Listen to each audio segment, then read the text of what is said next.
Good evening, everybody, and welcome to the Man to Man podcast, episode 7. We are going to finish our early look at NFL free agency and just go over some other tidbits and news in the sporting world and get into some segments as well. What's up, Tom? Not a whole lot, man. Another long day of classes. I'm glad to be here to talk some sports for a little stress relief. Yeah, I guess so. I mean, I don't know how you go to classes. I fall asleep every time I go to a class or have to listen to anything sitting down for more than 30 minutes. It's not even about want to anymore. I'm physically unable to attend class and mentally. Imagine trying to do it on Zoom now where you don't have to physically be there. I would be so far failed out of college right now. So that's not even funny. So first we're going to get into today's sports history. In 1932, the third Winter Olympics closes in Lake Placid, New York. So obviously, 58 years later, in Lake Placid, the U.S. team beat the Soviets in the 1980 World Cup in Lake Placid again. And also in 1932, Australia beat South Africa in cricket by an innings in 5 hours and 53 minutes in playing time. I have no idea about cricket, and it's just one of those sports that I just don't want to learn about. But every time I read an article, I'm like, they played for 5 hours. Like, there's other times where I'll see like teams have played for like 24 hours, and I don't know how they score. I don't get any of it. Like I like a couple of years ago, I finally decided I was like, all right, I'm gonna pick up hockey just because this was like when my NBA fanship was like wavering. And I was like, I'm going to pick up hockey. And I was able to pick it up. Even if I wanted to pick up cricket, I don't think I could. I just don't understand enough about it. And so, but I mean, that's just like, it's like polo. I don't understand why you play on horses in polo. I don't understand that. But it's like hockey, but with horses. I don't get it. I mean, it's stupid. I mean, horses are animals. Whatever. Okay. Yeah, so after that, we're going to do some quick NBA news, some college hoops, and some college football news, and then obviously get into some NFL current events, big happenings over the weekend, and then we'll get right into our free agency. But in the NBA today, I learned that Blake Griffin and Andre Drummond. Blake Griffin will not play for the Pistons while the front office mulls a buyout or trade options. And Andre Drummond will also sit for the Cavs as the front office engaged in trades for the big man out of UConn. So it certainly seems like Blake Griffin at 29 is on his way out of Detroit, which kind of stinks. It really stinks that he got traded there kind of towards the end of his prime. And I mean, Detroit was never going to be able to do anything with him. So it kind of just sucked he got traded there. But he was struggling with injuries and everything, and he revitalized his career there with Drummond. And then they traded Drummond out, and now he hasn't been playing well. I've looked into his stats when you sent this out, and we were going to talk about him. He's not playing – like, he's playing bad, don't get me wrong, but, like – it's because there's no one else around him. Yeah. So, I mean, and Drummond's the same way. Like, for me, what these guys, like with Drummond and, like, say a guy like Kevin Love or, I mean, even Blake Griffin at this late stage, I mean, I don't think any team other than, like, a top 10 team or, like, a real true contender that needs one piece, like, say, Andre Drummond or Detroit Pistons, he has more value to the Cavs, Drummond does, and then Griffin has more value to the Pistons than the second round draft pick they'll get. If they both wanted to trade these guys, Drummond's still pretty young, and obviously Blake Griffin's not hit 30 yet, but they're not going to draw any first round options. If it is first round, it's going to be the very end of the first round. It'll be to like the Rockets or the Warriors or someone who's going to compete. That's like, hey, we need another win now piece. Yeah, I mean, I guess Golden State would be a good fit for him. I mean, they have that Wiseman kid. I don't know. I haven't watched any NBA, so I honestly, like, I know we were talking. I bought 2K, and like I started playing it, and I was like, this is the stupidest thing I've ever bought. It was so Which dumb. one? The new one. The new one was on sale. The new one was on sale this weekend for only $20 because But I got the one that won't be able to be played. I mean, I don't plan on getting a PlayStation 5 anytime soon or an Xbox Series X.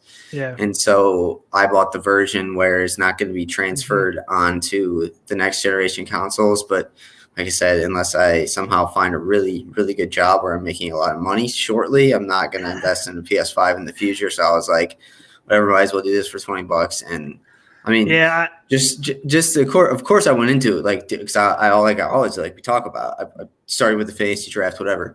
I mean, a lot of the players in like they get picked in the first round. Like I know their name, but I don't know why they're being picked there. I'm so far out of the NBA circle. It's almost incredible that how I've turned so much 360. I mean, because I followed the NBA and basketball as my favorite sport for my whole life, and then the NBA just turned into a joke, and I just couldn't keep up with it anymore. I wasn't. Yeah. I pay these bare minimum attention you can to still understand who's where and what's going on. Like I get the alerts, I see it. My friends talk about it. You know, my 2 roommates are big Bulls fans. So like they talk about the Bulls and stuff, and that makes me like, oh, what's happening with this now? And then I investigate or whatever. But yeah, I actually heard 2K21 sucks, and that's why I haven't bought it. It's because everyone that gets it is like, yo, it's terrible. They actually say they still play 20, which I'm like, ooh, I still have that. This was the first NBA game I bought since I think 2K16. That was like one of the last really good ones. 2K16, 2K17 were the 2 I had, and then since then I haven't bought any of them. But I only had Madden to go with, and I didn't really want to play FIFA, and I didn't want to get. I should have gotten NHL. I would have played NHL a lot more, but whatever. So we're gonna move on to college hoops. It was a pretty big weekend of college hoops. There was a lot of big games. Michigan beat Wisconsin yesterday. Ohio State beat Indiana pretty badly on Saturday. And so this is not surprising that the Big Ten now has 3 teams in the top 5 in Michigan, Ohio State, Illinois, and Gonzaga and Baylor are still the top teams in both polls. So it really looks like it's going to be the Big Ten versus Gonzaga and Baylor, basically. So, I mean, like I said, I haven't been following a ton of college basketball, but it seems like the ACC is up for grabs. It seems like the Big Ten is going to be a really good conference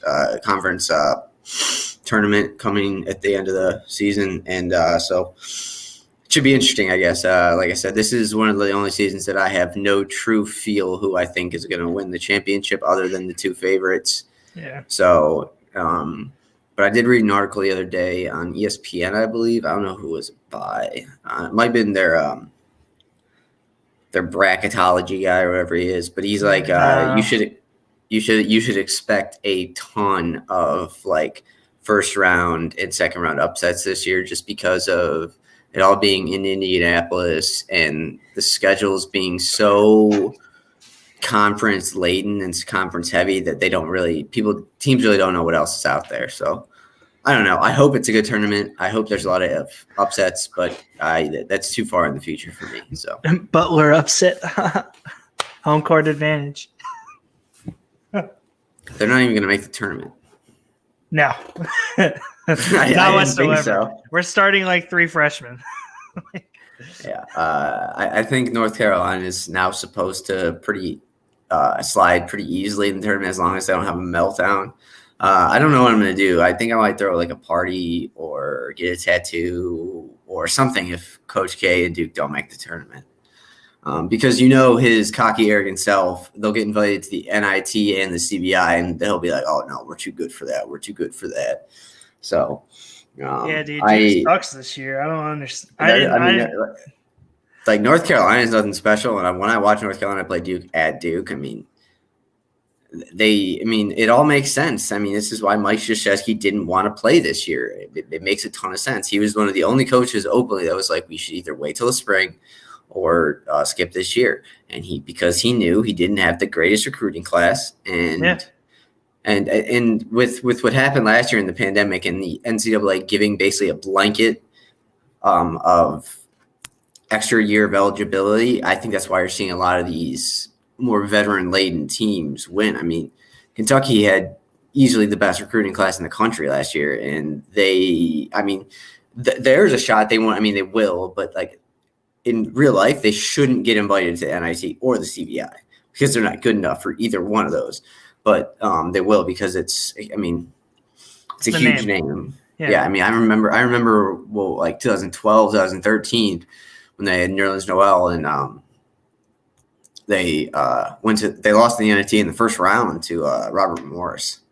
So, but yes, so I can't wait until Coach K has to come out. Honestly, I hope he retires or something good happens for him because I know I said I think last week, but he's becoming like I've said this too, like Lee Corso and Dick Vitale are two guys that are like too old and almost like senile.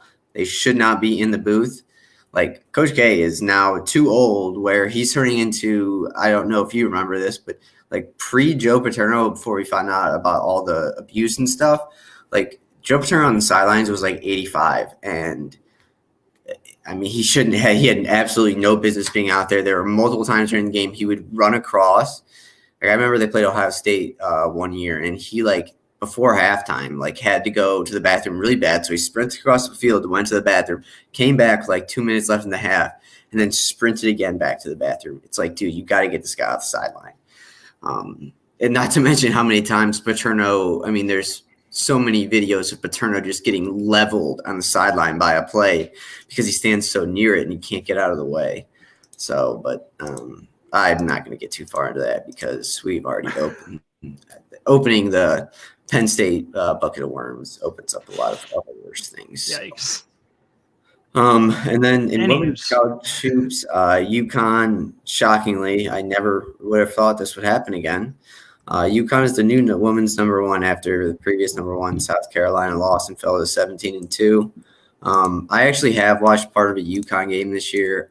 Jesse, the guy that writes for us from LA, did a pretty good article earlier in the year about UConn's freshman point guard and how she's basically gonna like rewrite all the record books in college basketball. I think her name's like Paige Bruner or something like that. But she's the real deal. I saw her play a couple times. She's good. Whenever this happens in women's basketball, it just comes down to, and this is not sexist, this is nothing about it.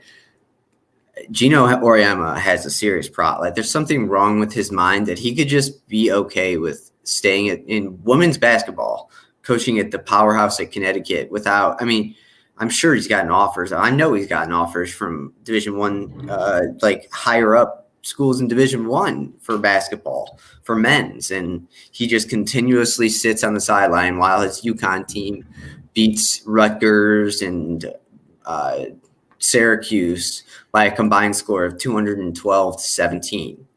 Like, I just don't understand how you don't have the willpower to want to move on from that and like find another goal. Would you like to know why? I can give it to you right now. From 2013 to 2018, his salary was $10.9 million. That's incredible. That's why. But still, I mean, I don't know. I can't imagine just sitting.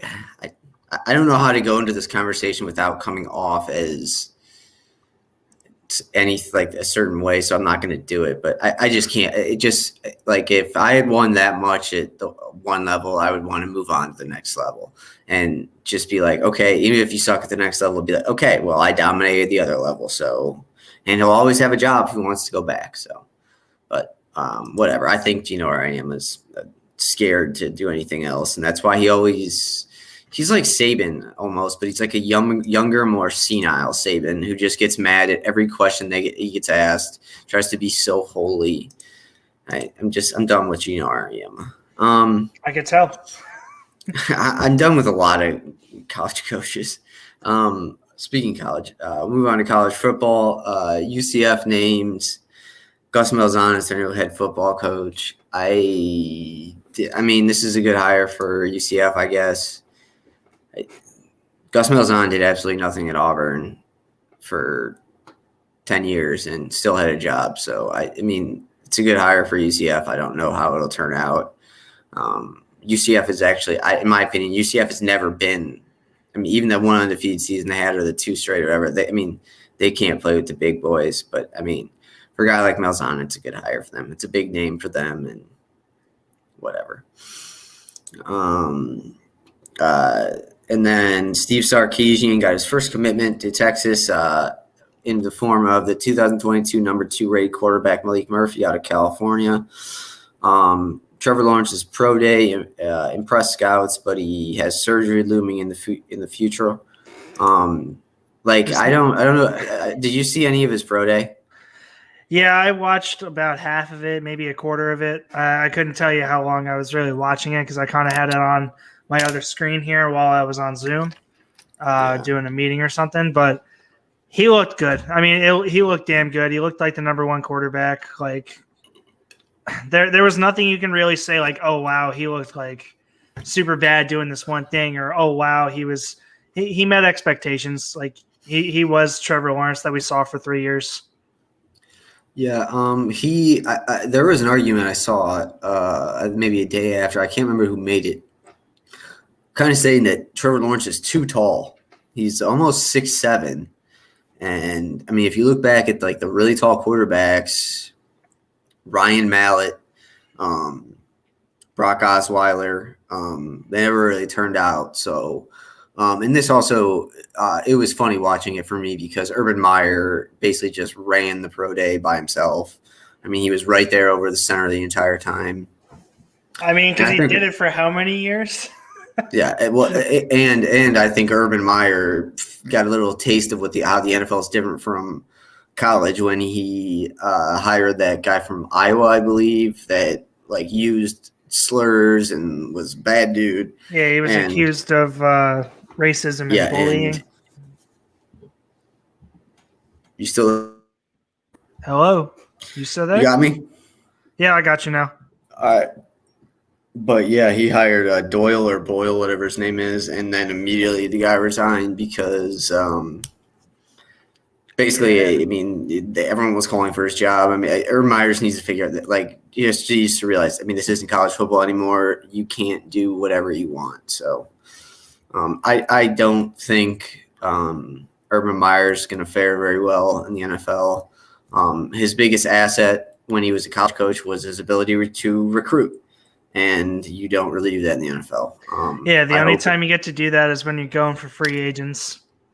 Yeah, and I mean, it's not even – free agency is way different than talking to a 17-year-old kid. So yeah, because this has money at stake, and it's a business, not a 4-year investment or a 3-year investment. Yeah, and then for last in college football, the Oregon starting quarterback this past year, Tyler Show, entered the transfer portal. I heard that he was basically not pushed out, but they had told him he wasn't going to start next year. They're bringing in some other guy. He wasn't going to start next year. So they kind of, I mean, yeah, he didn't have a great year this year, but so they kind of like didn't push him out. Yeah, they nudged. He was on the edge of the cliff, and they gave him a little like, oh, it's good if you jump. The future is good. And then the only thing I got from that, though, is Trevor Lawrence maybe not going number 1. Justin Fields. I mean, if Urban's really worried about that surgery, I have no problem with it. Then the Jets can get I am not sold. I mean, I will also say this wholly and admit this. The last big-time number 1 overall pick that I thought was going to be a bust, like bad, turned out to be pretty good. I thought Zion Williamson was going to be a bust. And I still think he might because, I mean, he's athletic and explosive, but at some point his athleticism and his explosiveness is not going to get him through anymore. I mean, the dude's never shot a layup with his right hand. He has nothing to use other than his left hand.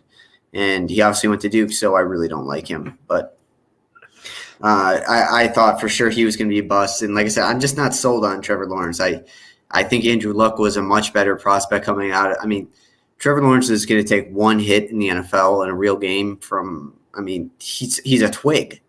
So I hope he goes to Jacksonville. Whatever. I don't care. I'm sick of Trevor Lawrence. I just done with him. I told you this is my done podcast. So and now we get to the NFL. Quickly, Tom Seipel, a longtime Browns fan who was able to live out his lifelong dream of watching the Browns clinch the playoffs this year versus Pittsburgh in First Energy Stadium. He had the help of Baker Mayfield and his wife Emily. He passed away this past weekend after a long battle with kidney cancer. Both the Mayfields put up a really, really touching. I mean, I don't know if it was touching, but a really nice Instagram post or Twitter post. And so it's good that you guys to live out his dream, but he's not going to miss the Browns winning the Super Bowl for the next 5 years. So that kind of stinks. Deshaun Watson update. I don't think there's an update. The longer this goes on, the longer I keep thinking that like Deshaun Watson is going to end up being like another Colin Kaepernick. Yeah, I mean, this is starting to get strung along now, and it's because the Texans really don't want to trade him because they know if they do, they're going to go down as the dumbest franchise in sports history. Because whatever you get back for him is not going to compare whatsoever to what he is and what he has the ability to be. So they're really holding on to him, but he's just done, just like everyone else in the Texans organization. So the longer this goes on, I agree. This might be a situation where he just sits out until his contract's done, and that's it. I don't know, because you're right. No matter what the Texans get in return, I mean, unless it's like meteoric, it's not going to be anything near what Deshaun Watson is worth to you.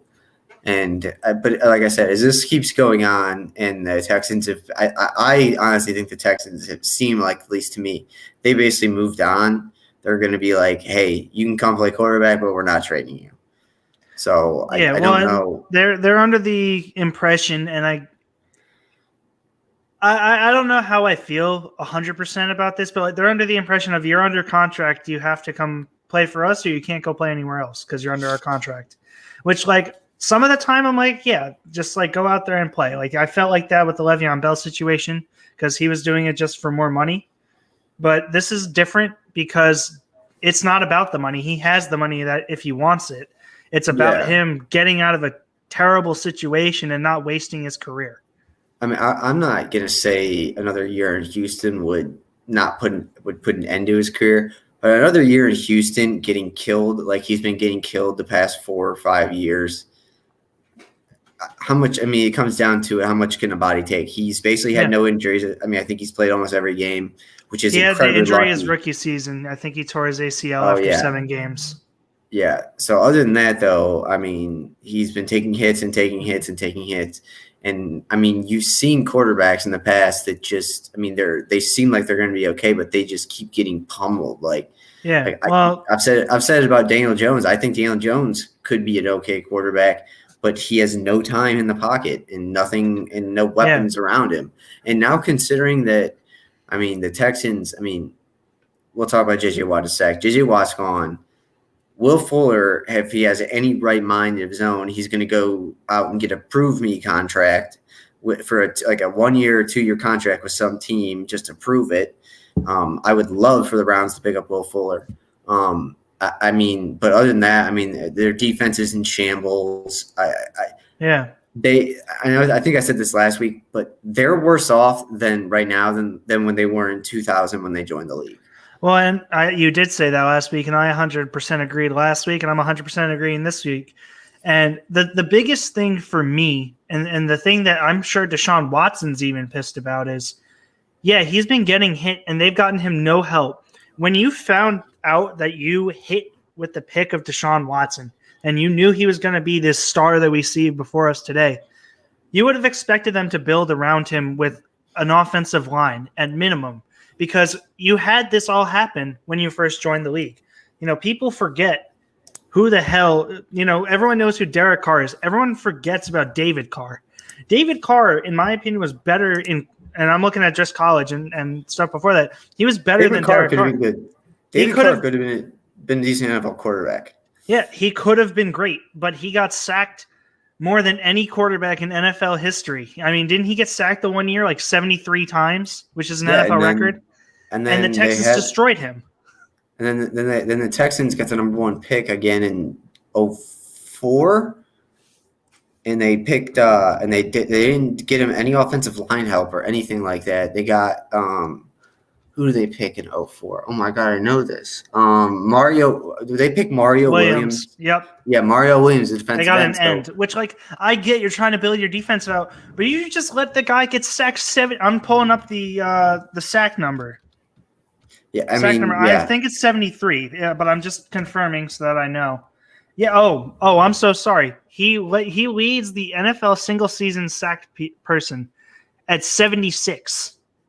He got sacked 76 times in a season.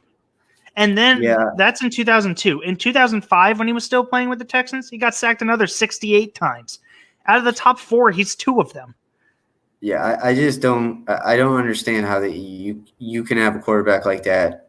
I mean, your next priority, if your idea of starting a franchise and going forward with the franchise is you start with a quarterback, which is what I would agree is what I would start a franchise with. You have to start with a quarterback first of all. I mean, like if you're trying to build a real NFL team, you have to take the quarterback first, and then you have to take a lineman somewhere or get a good left tackle somehow, and then you can kind of fill in with okay receivers. But I mean, you have to get him a left tackle or a right tackle, or else he's going to get killed. And David Carr got killed.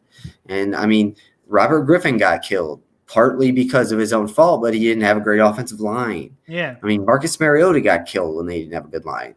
I still think Marcus Mariota could have a decent career somewhere. I don't know why I think that, but no, I'm 100% on this, and I was going to bring this up when we're talking quarterbacks. He is the most intriguing trade option for quarterback for me, even more so than Carson Wentz, because he's on a smaller contract and he offers more than I think Carson Wentz does with his rushing ability as well. I mean, it would be hilarious if the Eagles signed him because I mean, the year that Mariota came out was I think Chip Kelly's either like first or second year, and like he had real connections to Mariota, and they thought that the Eagles didn't have. They were picking like 15th or somewhere later in the first round, and they were like desperately trying to trade up to get Mariota. So it would just be funny, but yeah, I think Mariota is one of the. If you're going to take a shot, if you're a team like the Colts this year, or that's yep, like someone who needs a 1-year quarterback, he's worth the.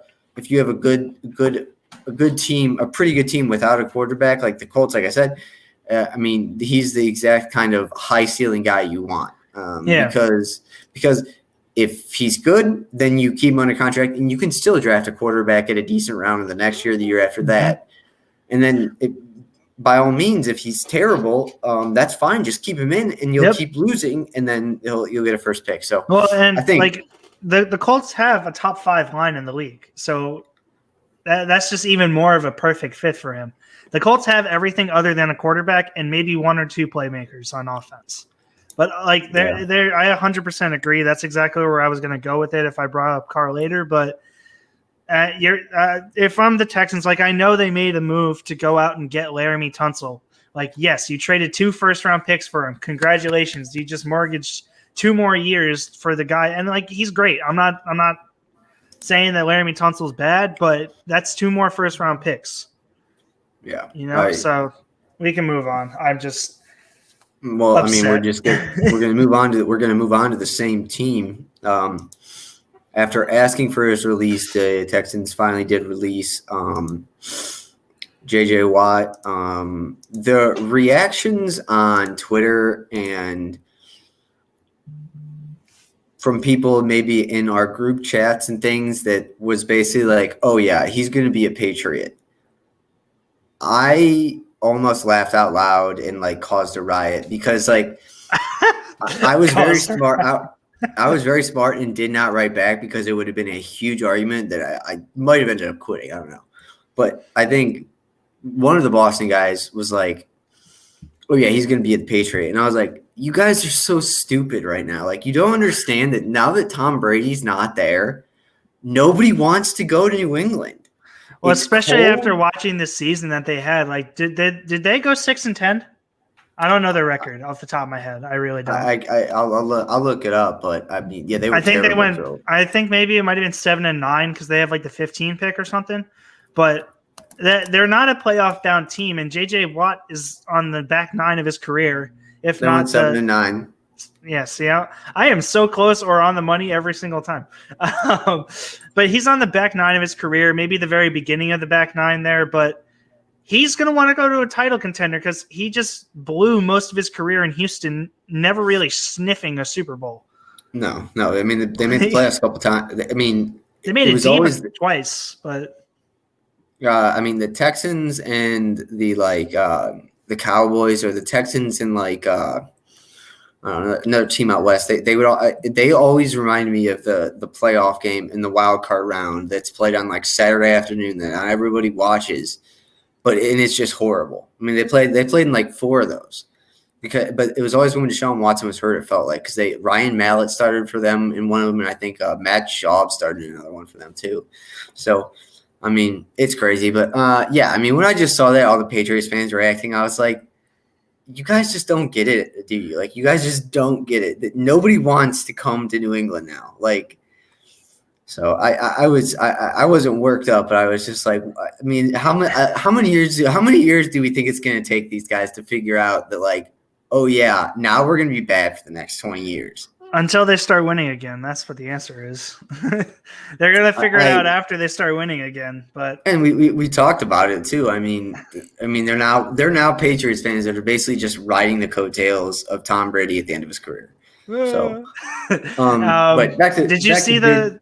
Yeah, I was just gonna say, did you see the thing from JJ Watt after he put up that video? Which, by the way, did you watch the video of him like announcing it? No.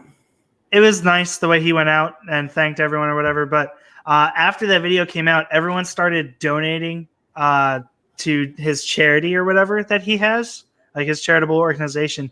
And he put up a tweet on Twitter and was like, yeah, I'm starting to think that all these donations coming in from specific areas of the country are bribes for me to come play for their team, because he was getting them all from Green Bay, Pittsburgh, New England. Yeah, I've seen so basically I've seen two he has 2 real connections, I think. Obviously one, which would be it would not make I don't think JJ Watt's, he's probably the 5th best defensive player now in free agency. I don't think he's that good. I mean, he's good, and like I would love him on the Browns. Don't get me wrong, I would take him for a year, just play opposite Myles Garrett, see how it worked.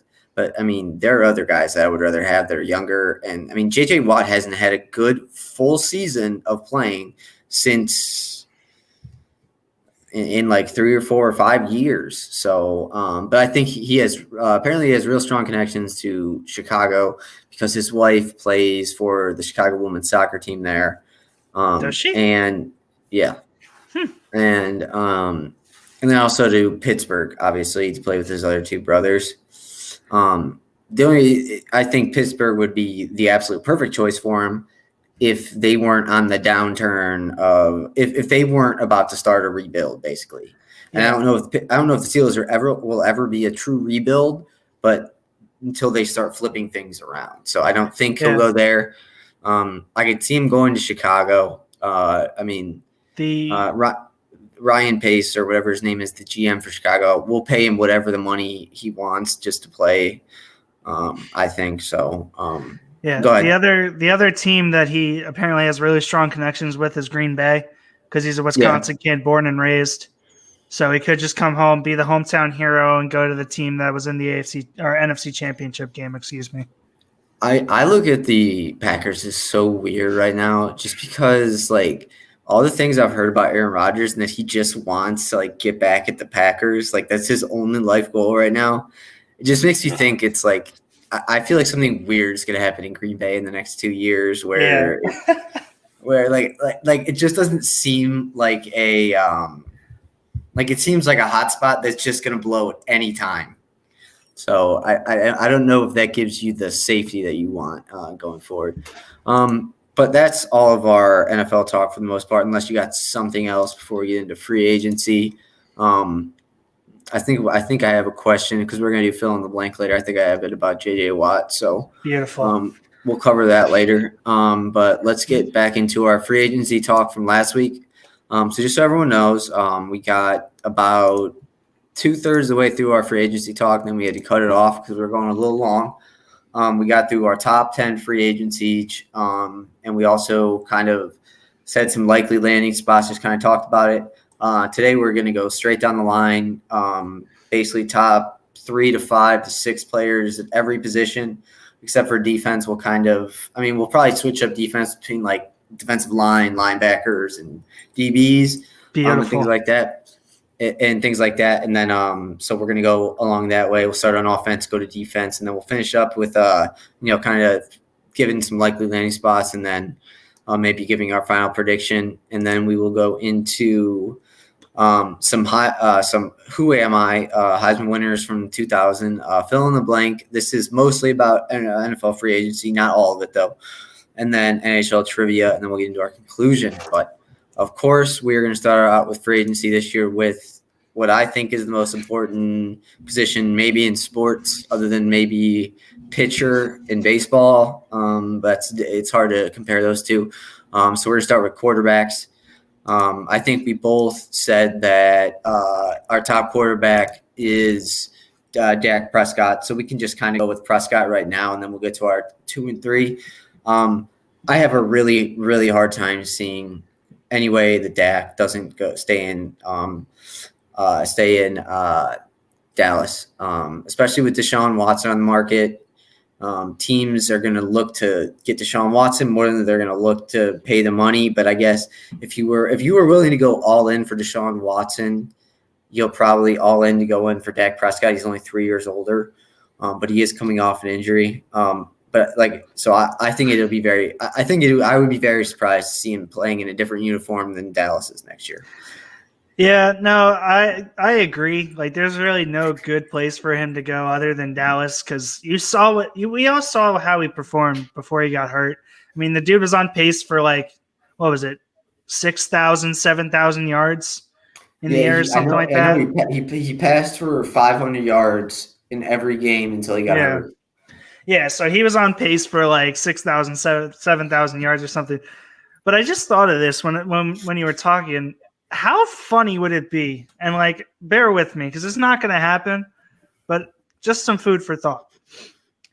What if Dallas traded Zeke and some other assets to the Texans for Deshaun Watson? Okay, Jerry's all about the big name and the big splash. Yeah, and so then they let Dak go. They could. But my only issue there is, while it's a big market for a guy like Deshaun Watson, it's not the type of team I don't think Deshaun Watson wants to play for. Their line was the best in the NFL by far about 2-3 years ago. They're getting older now. CeeDee Lamb as a young, he's going to come out and be amazingly great, but he looks solid right now. That's a good young receiver I would look at. But they also have to fill in the other receiver spots around him.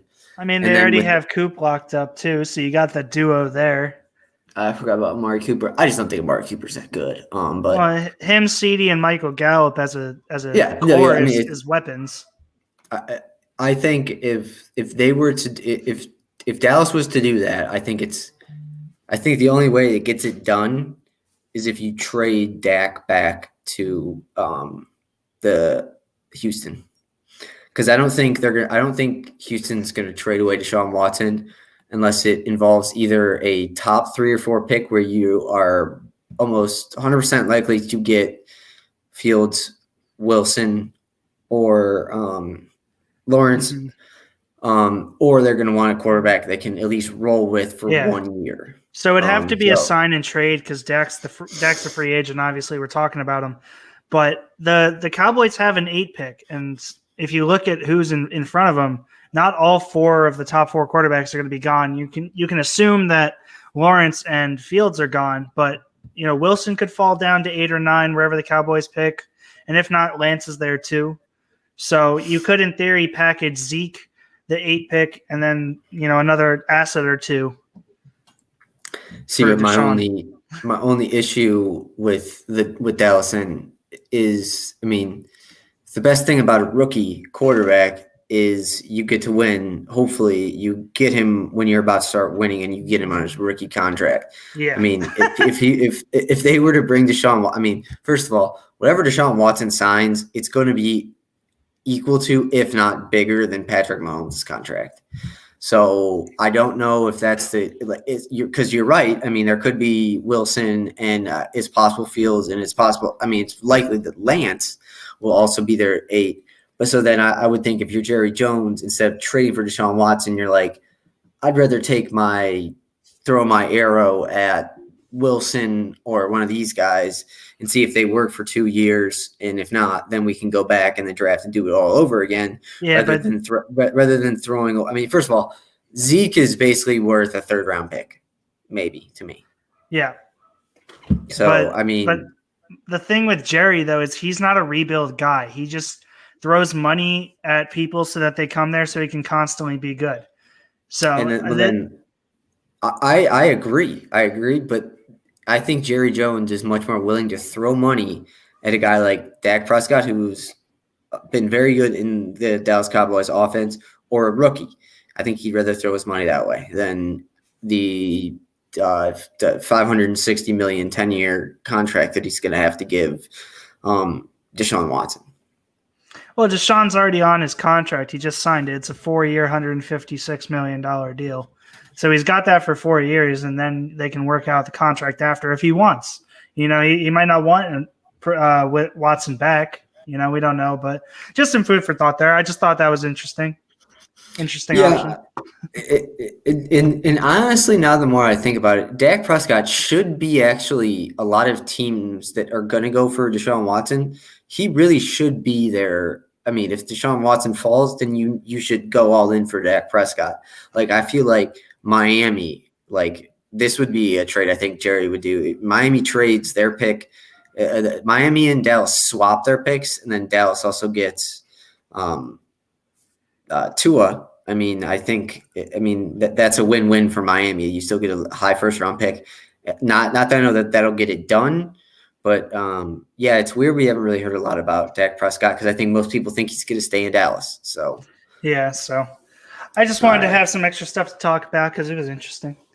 No, I agree. It's all good. And then so my next 2 top-rated quarterbacks, I have yours are probably different, but I have James Winston and Ryan Fitzpatrick, just because if you're looking for a quarterback in free agency, you're either A, you did something wrong in the past 3 years, or B, you just want a guy that can carry you over until you're fully ready to do the rebuild and draft a quarterback.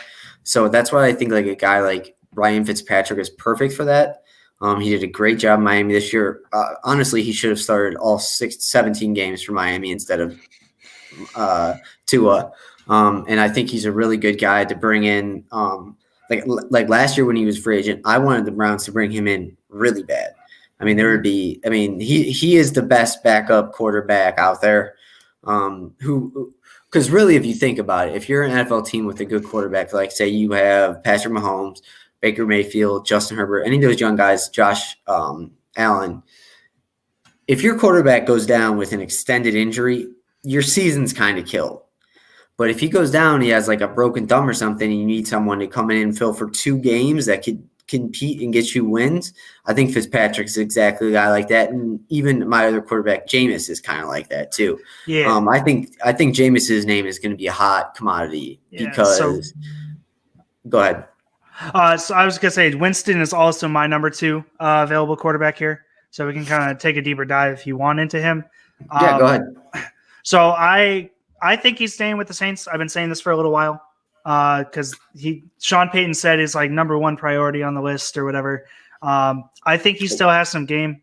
He should have started over Taysom Hill for that 3 or 4 game stretch. Yeah, I think the Saints really, really, really, really, really, really, really secretly badly want him back because they finally figured out that, or I hope Sean Payton finally figured out that, dude, Taysom Hill isn't going to be an NFL quarterback. No, and Winston, obviously he's no Breeze. He's not as accurate or anything, but the one or two plays we saw Winston come in and throw the deep ball, it was wide open because no one expected the Saints to do it. And Winston made the throw. And I know that one of them I'm thinking of, I think was in a playoff game. The dude was wide open. There was no one for 20 yards near him. I get that. You can't really mess that up too bad. But Winston has a good arm. He's got the LASIK. He can see now. He's got a mentality that people like to rally along, that stupid W thing. It's a W. He still does that, still gets camera time. People love it. He's a good fit, and he could still start in this league. Go ahead. I think he's going to be a hot commodity. If I'm the Colts, I'm gunning for Jameis Winston right now. Yep, and I was just going to say, if I'm another team that's not the Saints, outside of Dak, like we just talked about, he's my number one guy. So the Colts are another landing spot potentially, and the Steelers. I thought he was going to sign with the Steelers when he got cut. I thought they were going to bring him in, have him be Ben's backup for a year, let him progress and work with Ben, kind of like what he did with Breeze, and then take over the starting job for the Steelers, who have these weapons. But those two are the two dark horse spots for Winston if you had to pinpoint two of them.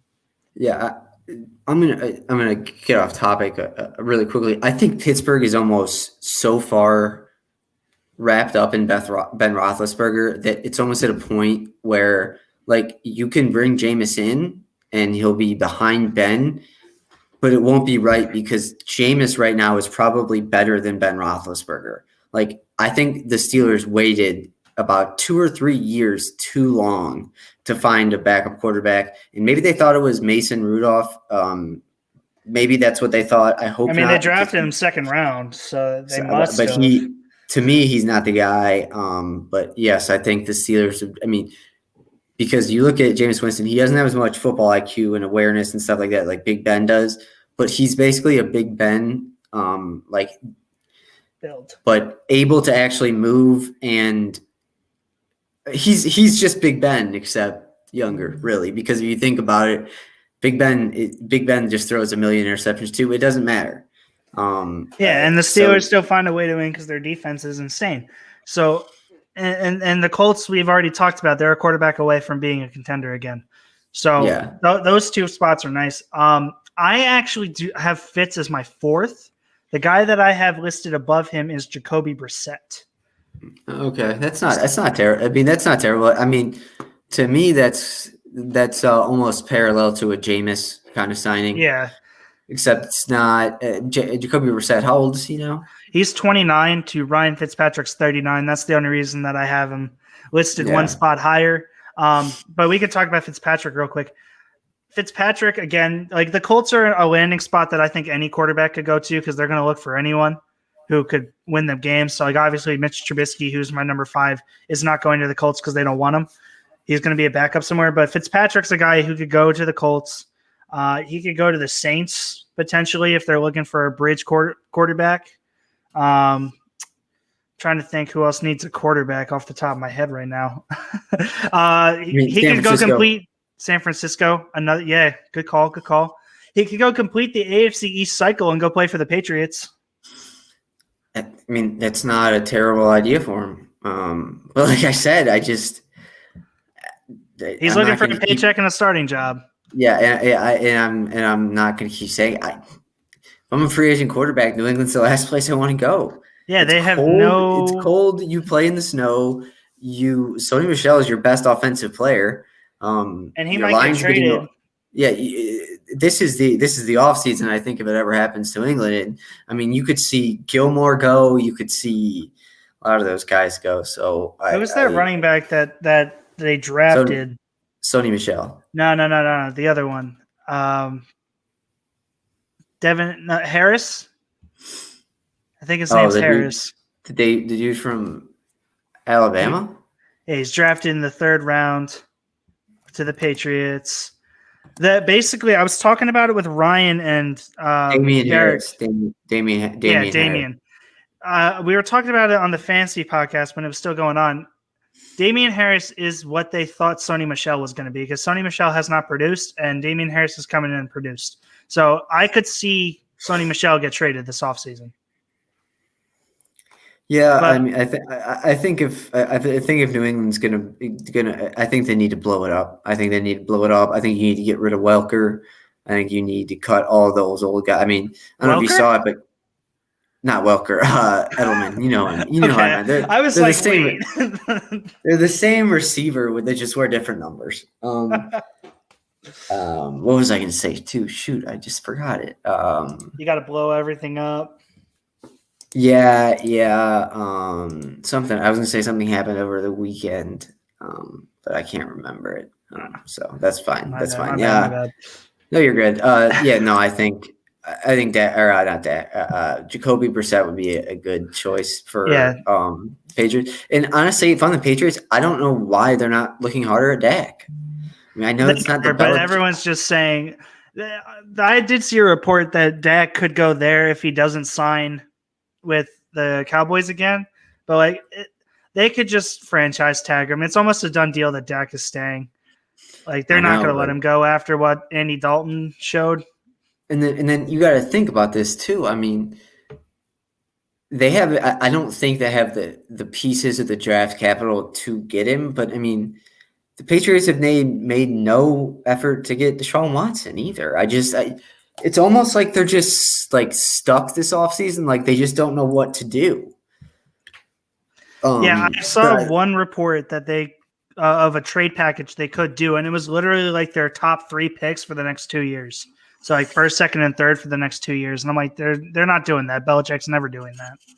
No. So, but yeah, so we basically had the same kind of thing, except we're looking at it from 2 different point of views. You're a Jets fan. I'm a Browns fan. I would absolutely love to have Fitzpatrick.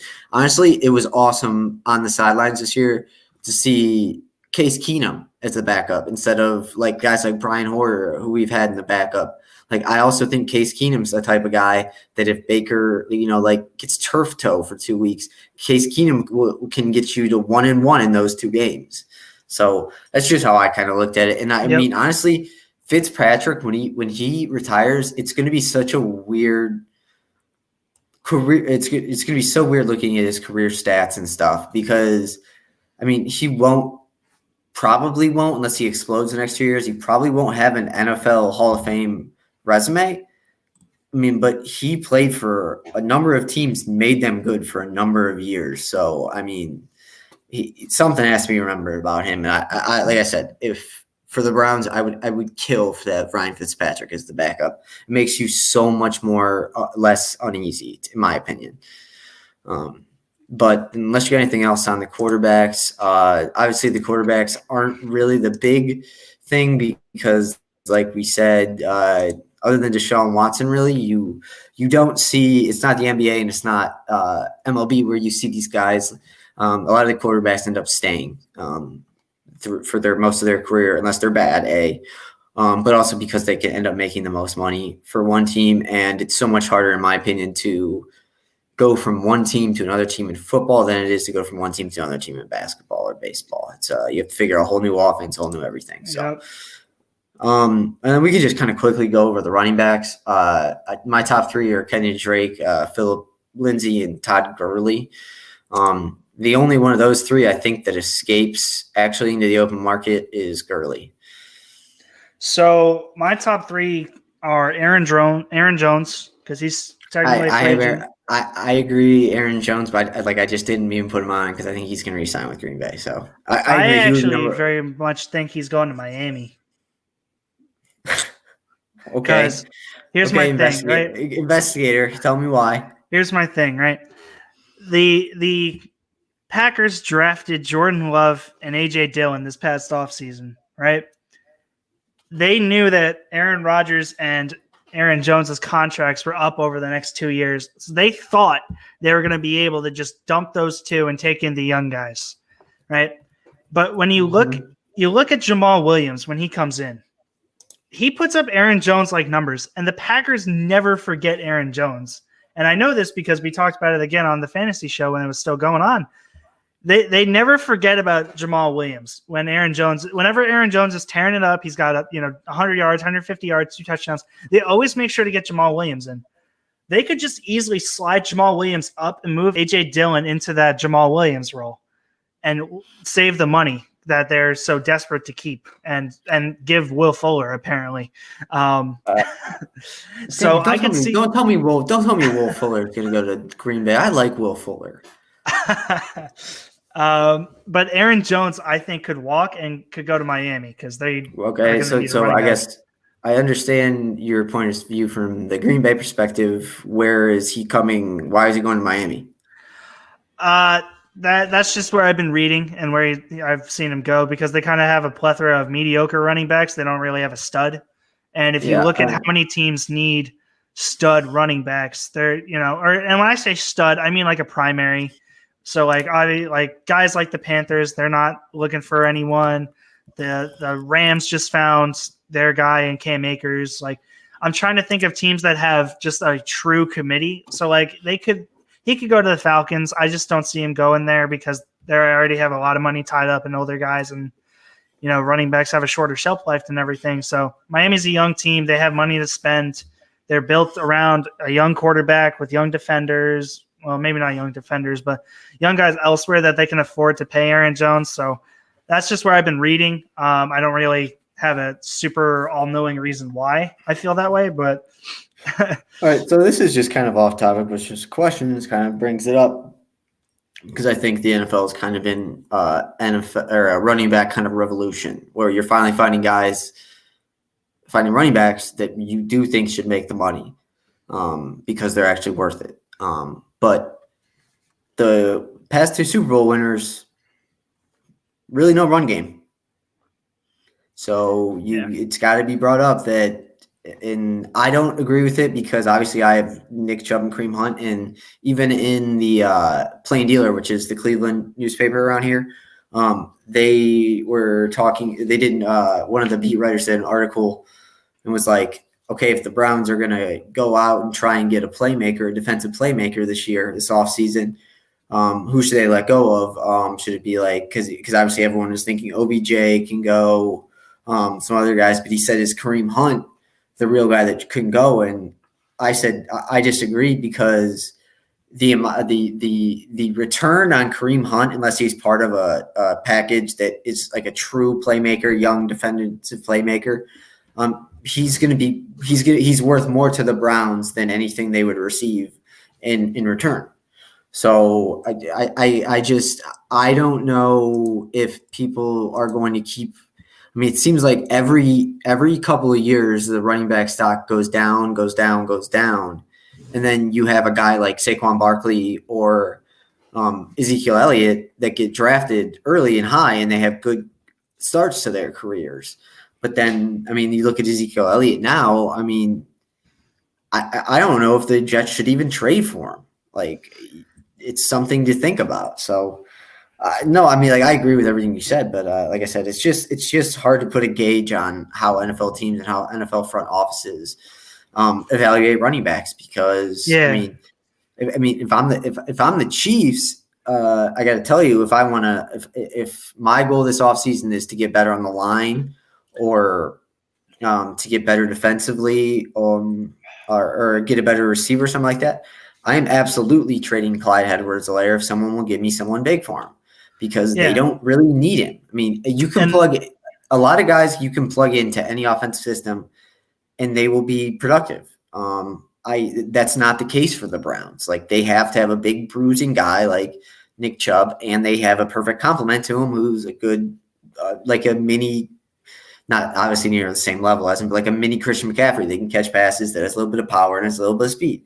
Yeah. So it's just hard to gauge running backs, in my opinion. 100%. Which is why I don't think Aaron Jones. I think Aaron Jones is the most money he's gonna get offered, unless Miami, which wouldn't be a horrible idea. I agree, but unless Miami was going to throw the kitchen sink at him, I think his best option is coming back to Green Bay. So I agree.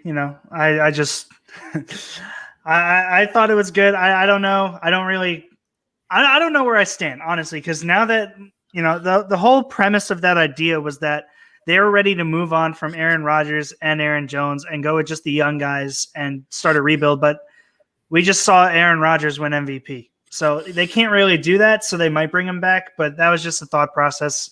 I still think he's the best free agent running back as of now, whether he stays or not. After that, I had Leonard Fournette. After what we saw in the playoffs and in the Super Bowl, he flew up my board. But I honestly don't think he's coming back. If anything, I'll see the Bucs trading Ronald Jones so that they can get Leonard Fournette the starting gig. If he does go anywhere, I pray to God that it's the Jets so that we don't have to run Frank Gore. But other than that, he could go to somewhere like Pittsburgh, I think, because James Conner's a free agent. They need a good run game because it was awful this year. See, I don't think it just doesn't. I don't think that's one of the Steelers' most pressing needs in the offseason is a running game because they started 11-0 without one. So they throw the ball 50 times a game. It would be good if they're trying to take pressure off Big Ben or whatever quarterback they bring in. But all right, hold on. So I'm gonna read you off. So we're talking about running backs. I'm just gonna read you off the past Super Bowl winners. Obviously, you're gonna have a lot of Patriots. So obviously, you had this year Tampa Bay Buccaneers leading rusher probably Ronald Jones throughout the year. Last year, Kansas City leading rusher was probably Damian Williams. Patriots in 2019. James White. Rex Burkhead. The Philadelphia Eagles in 2017. LeGarrette Blount. The Patriots again. The Broncos in 2016. The Patriots 2015, 2013. Seattle Seahawks. That was the one team that I read off that I think you can say they had a dominant running back, and I think that it wasn't even Marshawn Lynch wasn't the dominant Marshawn Lynch he was yet then. Yeah. So I mean, if you just look at the past Super Bowl winners, like. I can't find you a team that had a great running back that won. Yeah. I really can't. I got you. There's a lot of the same teams in here, which just makes me kind of angry. But yeah, no. So it's just to be interesting to see what happens because, like I said, I think every 3 or 4 years, they have like, and I think in a regular year, I think Najee Harris would be that guy. But I think the skill position in this draft is so deep that's why. Like I think in the Saquon Barkley draft and the Ezekiel Elliott draft, if Najee Harris was coming out that year and had those numbers, I think he'd probably go before both of them. Yeah, I agree. There's nothing really to say other than that. It's just like, yeah. All right, so we'll move on to. Well, I'm just going to read the last guy I had was Kenyon Drake. So my top 3 was Jones, Fournette, and Drake with Chris Carson as my 4. Anyway, we can move on because we talked about everyone else. So we'll go to tight ends. I don't know why I put wide receiver twice, but I did. I have my top 3. I think it's going to be pretty unanimous. I don't know. I have Hunter Henry, Gerald Everett, Johnny Smith, and then kind of Gronk with a question mark because I have a hard time believing that Gronk is ever going to play a football game in the rest of his life without Tom Brady as his teammate. I don't think he will. Yeah, no, I don't even count him as a free agent, just like I kind of don't count Dak as a free agent, but you have to talk about him because he is. I agree. There's no way in hell that Gronk, the way he is now, wants to go to like the Rams and like get down with like 31-year-old Sean McVay and like be all into it. But Gronk literally lived his dream last year. He did not do anything in the summer. He came late to summer practices, spring practices. Wednesdays off because Bruce Arians said you get Wednesdays off because you need the time. Came down to Florida, partied, and won a Super Bowl, and then partied some more. I mean, the guy lived the dream. I mean, it's perfect. And the fact that he still caught two touchdown passes from Tom Brady in the 2021 Super Bowl, it just still blows my mind. Yeah, I had Hunter Henry, Jonnu Smith, Gerald Everett, and then Jared Cook. So Jared, I mean Jared Cook is more of a guy to me that he's older, so he's almost like a poor man's version of Gronk, I would say. So I would think personally, unless you're really strapped at tight end, he'll come in and be like a second, almost blocking tight end. Well, yeah. So where do you think the Henry and Smith are going to go and Everett? We can talk about them 3. I don't know, honestly, Michael. I don't know much about Gerald Everett or Johnny Smith. I know that they're kind of like the new age NFL tight ends that aren't necessarily 6'5", but can block and they play pretty well. But in my opinion, Hunter Henry is by far the best in this class. Yeah, I agree with that. And it's hard. It's hard for me not to say that a perfect fit for him. Wait, do the Bucks still have OJ Howard? Yeah, so the Bucks have a stacked tight end group because they're going to keep Gronk. Then they have Cameron Brate, and they have OJ Howard, who's coming off an injury, but they still have him, and he's. And see, I was going to say, I thought they had OJ Howard. But I mean, Tampa, if they didn't have OJ Howard or Cameron Brate, I mean, that's a perfect spot for him. I mean, I think we're going to say that a lot about some of these free agents is honestly, if you want to win right now, it's a perfect spot for you is Tampa Bay. Yeah, well, and I think that with Henry, I agree. Tampa would have been a good spot. I'm going to make a weird claim. I think Hunter Henry's going to go wherever Deshaun Watson ends up.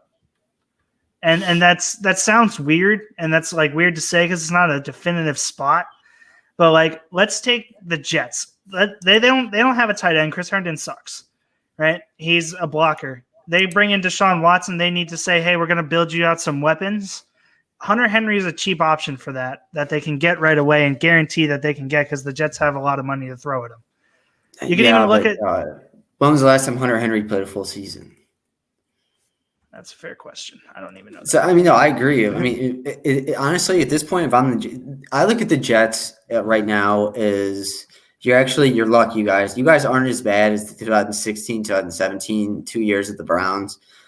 But like, I look at that like the same way, like the Jets. I look at the Jets the same way like the Browns back then. I was like, for guys who are looking to go into their prime years, I like obviously in your heart you wish they would sign with your team because you want to see your team be good. But in your head, you're like, I mean, yeah, he could sign with us, but I mean, that'd be terrible for his future. I know, but I agree. If Deshaun Watson goes to the Jets, yes, that makes a lot of sense. Yeah. Well, and another team that I've been hearing a lot of rumblings about with Deshaun Watson is the Panthers, who have Ian Thomas, who's really a blocking tight end. So again, Hunter Henry could go in there and just give Watson another weapon because he likes to throw the tight ends in the red zone, which Hunter Henry is a really great red zone threat. So it's a weird claim, and I know that it's not really the norm for what we're looking here, but wherever Deshaun Watson ends up, I think Hunter Henry will go. Yeah, I just like we talked about, I just don't know if we're going to know where Deshaun Watson ends up by the next season. So then it just comes, I guess it's just kind of open up. Maybe he signs with the Texans. Who knows? Yeah. That's the straw that stirs the drink is just, signing. It gets Deshaun to just, forget about the horrible racism and the horrible things about the Texans owners and just come back to Houston. And then John, I think, is re-signing. Yeah. All right, we're going to move on from tight end. Go to one of the more stacked, if you look at it in a way where you don't think everyone's going to re-sign, one of the more stacked receiver classes in the last couple of years. My top three, I think yours will be generally close to mine. My top three are Allen Robinson, Chris Godwin, and Kenny Golladay. We're exact there. Yeah. Like I said, I don't know. I'll start backwards and go forwards. I don't know if Detroit is going to give the money to Golladay that he deserves. But then again, I don't know who's going to pony up and pay him the max because he's shown really good flashes in Detroit, but it's a bit of a risk to put a lot of money into him considering he's just been in Detroit this entire time. That's just my opinion. Yeah, I agree with that, but Detroit doesn't have to give him the max. They can franchise him for another 2 seasons, I believe, which is the average of the top 5. So it's still pretty expensive, but they're not letting him go. Let's be real here. They just brought in Jared Goff too. He needs a weapon. I don't see any way that the Lions let him go. All right, and we'll move on to Godwin. I have the same thing with Godwin that you do. Why would Chris Godwin leave the Tampa Bay Buccaneers? Yeah. Did you see the report with Mike Evans saying that he would restructure in order to keep basically everyone? Like, they're not letting Godwin go. Wow, that's amazing I said that. The Bucs are going to become the new Patriots for the next 2 years. Yeah, Godwin is going to stay. He's going to take less money. Mike Evans will take less money. honestly, I wouldn't be surprised if Godwin only signed a 2-year deal. just so that he wins another ring or two and then just can go wherever he wants. Which brings me to my number one receiver, Allen Robertson. I think he would be a perfect signing for a lot of teams at a 1 to 2 year rate because he's only 28 still. So you get him for his 2 years before he's 30. And, I mean, he's got the number one skills. He just never had a quarterback to throw it to him. Blake Bortles, Mitch Trubisky, Nick Foles. Those are the 3 quarterbacks he has caught passes from in his NFL career. My goodness, I am so sorry, Allen Robinson. I was reading an article on it was a pop-up on something, and it was like the best small town high school football teams in the country. And the only 2 I knew the Ohio one. And then the only other 2 I knew was the Fork Union Military Academy. Because that's where everyone goes after high school when they're a bad person. They go after high school for a year and then they go to college. And then the only other one, I don't even know what state it was, but I remember 2 more. Another one was at Catawba in Pennsylvania. That's where Ohio State's receiver went, Julian Fleming. And then whatever Allen Robinson went to, it was a small school, whatever state it was. I think it was in maybe Pennsylvania or something too. But yeah, it was. I still, speaking of that, I'll just get into that. It's crazy to me that like some of these places out west, which makes sense, like in Iowa, in Missouri, not Missouri really, but in like North Dakota and South Dakota, all these schools just play like 6-man, 8-man football. Like I wish I could have played 6-man, 8-man football. That would have been so much more fun. The scores are like 97 to 82. Yeah. So where do you think Robinson's going to go though? It's hard for me to say with the receiver room. Like I said, I would love the Browns to sign him, but I don't know if it's worth giving up OBJ for because he's younger. But I don't really want the Browns to mess with their receiver room at all or the tight end room. I just wanted to keep it the same. But I would welcome an addition of Allen Robinson. Kind of like what you said about Hunter Henry. I think it's also going to be I think Allen Robinson's going to kind of sit around and wait to see where Deshaun Watson goes because, I mean, like it or not, wherever Deshaun Watson goes or ends up is going to be a hot spot like Tampa Bay is. I agree. If I had to choose some teams, though, outside of waiting for Deshaun Watson here, it depends on what he's looking for. I know he put out the tweet saying that, gosh, man, I really want a ring or something right now. I could see San Francisco being a really good option. That could also make another play for Deshaun Watson. But even outside of that, if they just bring in a different quarterback, Robinson could end up there. I know the Jets have interest in him and they could provide the payday and potentially Deshaun Watson, but who knows what the Jets are going to do. Right. But the team that I'm really looking forward for him to potentially go to is the Colts. Nobody likes Colts. All right. So question. If you dang it, I forgot what I was going to ask. Okay. So if you're the 49ers and if you're the Texans, first for the 49ers point of view, trade offer is Nick Bosa for Deshaun Watson. Do you do it if you're the Texans? If you're the Texans? Yes. It would have to be Nick Bosa and something else, but yeah. I think if San Francisco offered Nick Bosa straight up, I think they'd do it. But I mean, if I'm the Niners, though, I wouldn't do that. Yeah, exactly. I mean, the Niners are never going to do that. I mean, that's their foundation of their defense right now. So that'd be like me saying like, hey, Chase Young had a good year. You think him straight up for Deshaun Watson would work? Like, yes, if I'm the Texans, I would love for you guys to offer up Chase Young and some other young defensive ends for me, but it's just not worth that for a quarterback. It's weird though because it is worth it to a quarterback and me, but you can't destroy your whole team. Like you can't do what the Nets did and just destroy your whole team for one player. Yeah. Well, go ahead. No, go for it. I was just gonna say, do you see Kyrie Irving told James Harden that he's the point guard? I don't even care about the NBA, much less the Nets because they left. But with Robinson, though, like I hate the Nets ever since they left Jersey.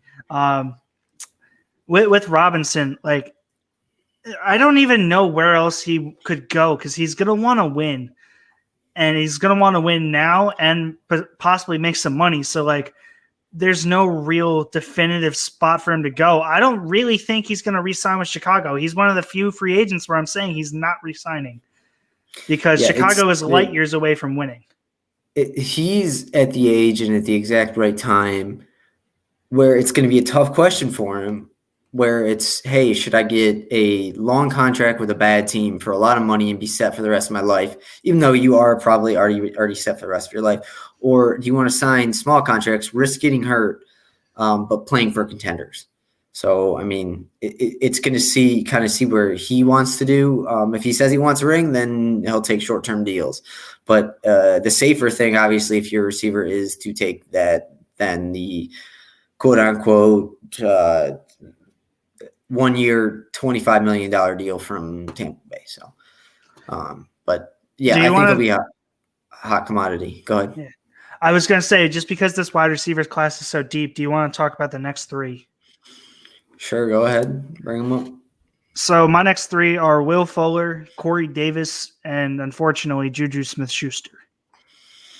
I didn't do my other three, but let me look at them. Yeah, Smith-Schuster's up there, which is it opens a whole nother can of worms when you think about the Steelers having to re-sign him and Ben Roethlisberger, because if I'm Juju Smith-Schuster, what's the point of returning to Pittsburgh next year if Ben Roethlisberger is the quarterback? And what's the point of returning to Pittsburgh next year if he's not the quarterback? Because if he is the quarterback, he can't. I mean, he's less mobile than what? Who's this Brennan Strochenruther? What? I don't know. Someone commented. JJ Watt. I don't know. Yeah, I don't know. We did talk about JJ Watt, man. We don't know where he's going, but he's definitely not going to New England. Pittsburgh. He's not going to Pittsburgh because Pittsburgh doesn't provide. Honestly, if he wants a winner, he's better off going to any of the other three teams in the AFC North. The Bengals. I think he's going to Pittsburgh just so he can play with his brothers. No cap. I don't think so. It's disgusting. He's a disgusting human. Anyway, Juju. Juju. I don't about Juju. Like, he's not that good. It was proven this year. All right, and everyone's talking about him to the Jets. I'm like, no, bro. I'd rather pay up for Allen Robinson than take a reasonable deal from Juju. Because, like, Juju brings all of the antics and shit. Like, I don't need it. You know?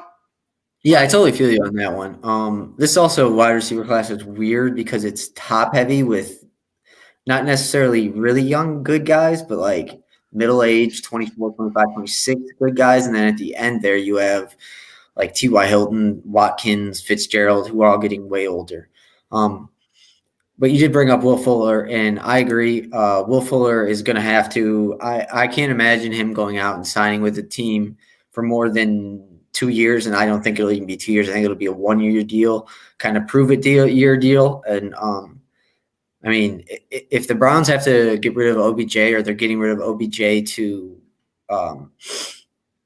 get someone else, a big time defensive guy or something like that, like I said, I'm fine with. I would love to see them bring Will Fuller in. The Colts obviously are another, depending on what their quarterback situation is. It just depends on whatever I was saying. I don't know. This guy keeps commenting. Yeah. So I don't know. Yeah, I would love to see Will Fuller. I think he's going to be. I think he's going to be a hot commodity, but like I said, I think it's going to be a 1 year prove it deal. Yeah, I could see him going to the Packers. That's my landing spot for him because they need another receiver along Devontae Adams. Or I've been also hearing a lot of talk about him to the Giants, actually, to give him a true number one.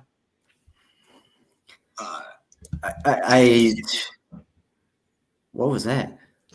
I don't know. I don't know. Like kind of like we talked about with Robinson. I just think it depends on what Will Fuller wants. If he wants to play for a winner, or if he wants to play for money. At this point, obviously, it's a lot safer for him to get the money because he's been injured a lot. So what? I mean, like I said, I think he's not as good as those top guys that you could get, but he's still young enough where I think he's worth the 1 year, $10 million deal straight up shot. Yeah, I agree with that. And then who's your next one? The last one I brought up was Corey Davis from the Titans. I don't even see him on here. You sure he's a free agent? I thought I saw somewhere that he re-signed with them or had an extension. No, I'm pretty sure. If you go to Sports Track. Yeah, I have both of your sites. I have both of your sites. Well, then go down. If you click position and then you look down, he's like the 2, 3, 4, 5, 6, 7, 8th one down on Sports Track. Yeah, I'm also. I just searched him. He declined his 5th-year option, so I think he actually. The players don't do that. The team did though. Oh, so whatever. Stupid rules. But that was before he had this breakout season, so he could be re-signed because he's the perfect complement with AJ Brown. But I could really see him making money and playing well elsewhere. I know a lot of people have linked him to the Jets and Giants, either or, but I could see him going to Green Bay. Like that would be a really nice fit. And I know I just talked about that with Will Fuller, but having Corey Davis and Devontae Adams would be a very nice combo. Not because Devontae Adams is as boom or bust as AJ Brown, but they play so similarly that it makes it hard to cover both of them. Yeah. I can't. I mean, has Derrick Henry signed an extension yet? Yeah. Oh, that's all right. It just depends on. I don't know how much money that they signed him for. I think it was 4 years, 88 a year, if I'm remembering correctly. 88 million a year? No, not a year. 88 over 4. My 22 a year. That's actually a decent price for him. I'll give you that. No, that's a very good one. Very good deal for him. Tennessee's another one of those teams where they're young, so you got deals probably coming up for second deals coming up for Adoree Jackson at some point, Taylor Lewan, a lot of those guys. So it just depends. It'll see if they want to put their money towards more offensive line and building behind Derrick Henry, or if they want to actually still work on the receivers. I was wrong. It was 4 years, 50 mil, so that's an even better deal. What an idiot. Yeah. 4 years, 50 mil. I mean, it's like 12 mil. It's like 12. That's 12.5 mil a year. That's nothing. I can't believe that. I'm just dreading the day that Nick Chubb comes up for free agency because it's going to be horrible. But we want to move on to offensive line. Sure. And I will say about Marvin Jones, AJ Green, Hilton, maybe not Watkins, Fitzgerald. I think Fitzgerald's going to retire. 100% agree. And I think those other older guys, I think they're 1 year deals on somewhat contenders. Like I wouldn't be surprised to see the Bills pick up one of those guys. Yeah, Keelan Cole is also interesting because he's really young from the Jaguars. Yeah, I think the Jaguars might re-sign him though. Agreed. If I'm the Jaguars, you need to keep anyone right now that has even a hint of offensive potential in the future, because you basically, I mean, you just need someone that's going to throw, that's just going to catch passes from Trevor Lawrence for at least a year. So, an offensive line, we'll head there. This is a weird one. In my opinion, Corey Linsley is the best offensive lineman out there. Pick up, but I would be absolutely shocked if he didn't resign with the Packers. just Yeah, no, because I agree 100%. he's a little bit over his prime. He's almost 30. So, but like I said, unless he wants the money and someone offers him a lot of money, but I think he's the best offensive lineman. I mean, he had one of the best years. Him and Jensen for the Buccaneers really kind of transcended the way we look at centers this year. I mean, centers are huge parts of the offense. Yep, and you see with Bakhtiari's contract, I think it was last year or the year before they re-signed him. They're willing to invest in the offensive line. So Bakhtiari just did. I saw him in the news. Hold on, let me look for it. I believe he restructured his deal. Yeah, he restructured his deal. So it freed up $8.3 million for the Packers. So maybe that's Aaron Jones' money. and you also got to think though, David Bothrocki whatever his name is, he's probably a top 3 left tackle in football. So I mean, it's not too out of the question to say that had David Bakhtiari not torn his ACL in the last regular season game, the Packers could have easily gone to the Super Bowl. I mean, they were playing. I don't know if you saw that story, but it was his name's Jared Veldheer. He's an older journeyman lineman, but so he played the first weekend of the playoffs. He played for it was Tennessee or one of those teams. It was the Colts. And then the second week he played for the Packers because he was the first player to ever play for 2 teams in the same playoff year because he just signed with them. But I mean, for him to give up $8.3 million. I just hope that doesn't go all to Aaron Rodgers' bank account. Yeah. So, but yeah. So, and then after that, Trent Williams will be interesting. He's on the wrong side of his career, but he's still worth it to teams that need left tackle. I found this year really weird in the NFL. Because there were so many either rookie or second year or third year left tackles that are young and promising and good. I mean, Tristan Wirfs has a very good chance to be the best offensive lineman I've seen in my lifetime since that I remember seeing, I guess. I think he's on the wrong side of 30, but anyone who needs a left tackle for, I don't even know who the Tampa Bay's left tackle is. Didn't you just say it was Tristan Wirfs? No, he's the right tackle. Oh, I don't even know. I don't follow linemen like that. It wouldn't surprise me if he went over to sign with someone like that. And then I also have Brandon Scherf and Joe Thuney here. Wouldn't surprise me if Thuney wanted, or Thuney, I think is how you say his name, if he wanted out of New England. It wouldn't surprise me. But usually it seems like the best thing for offensive linemen during free agency and where they get their most money and where it helps them the most is if they stay with their teams, in my opinion. So the left tackle for Tampa Bay is Devon Smith. So it's literally the only position on their line. Donovan Smith. Yeah. Donovan. Yeah. Okay. My bad. I must have said Devon. Yeah, you said Devon. I was like, I haven't seen that guy in Madden. He must be a creative player. Nobody has. Wow. Yeah. I am just having a hell of a day. But like I said, I guess we'll finish up the offensive line after you talk. But yeah, David Bothrocki freeing up $8.3 million is huge for the Packers this year. I knew I saw him somewhere in the news today.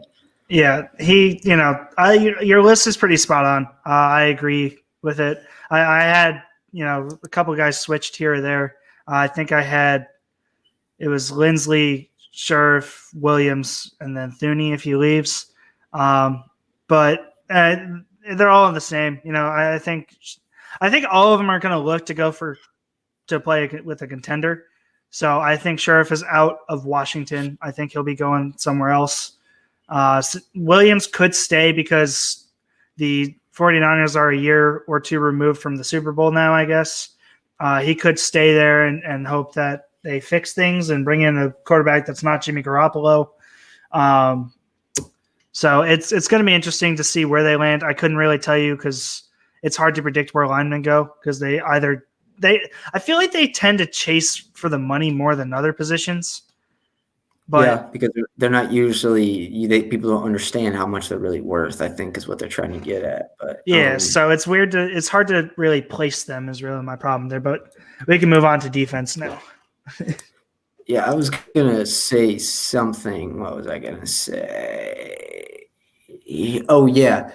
I think this year Tampa winning the Super Bowl in the way they did and how they built their roster, I think you're going to see going forward a lot of guys that are just coming out of their prime, you would say, are going to try and go to those 1 year teams where you think you have a chance for just 1 year. I mean, because we saw it with the Chiefs. The NFL isn't the same as the NBA and the MLB. Not even really.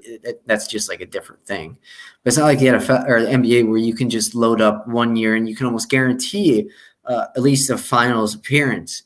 And in the NFL, I mean, you saw what happened to the Chiefs. I mean, they were supposed to be the best team by far this year, and they ended up losing. So I think it shows that now that Tom Brady's gone from New England, every year the Super Bowl is going to be up for grabs for the most part.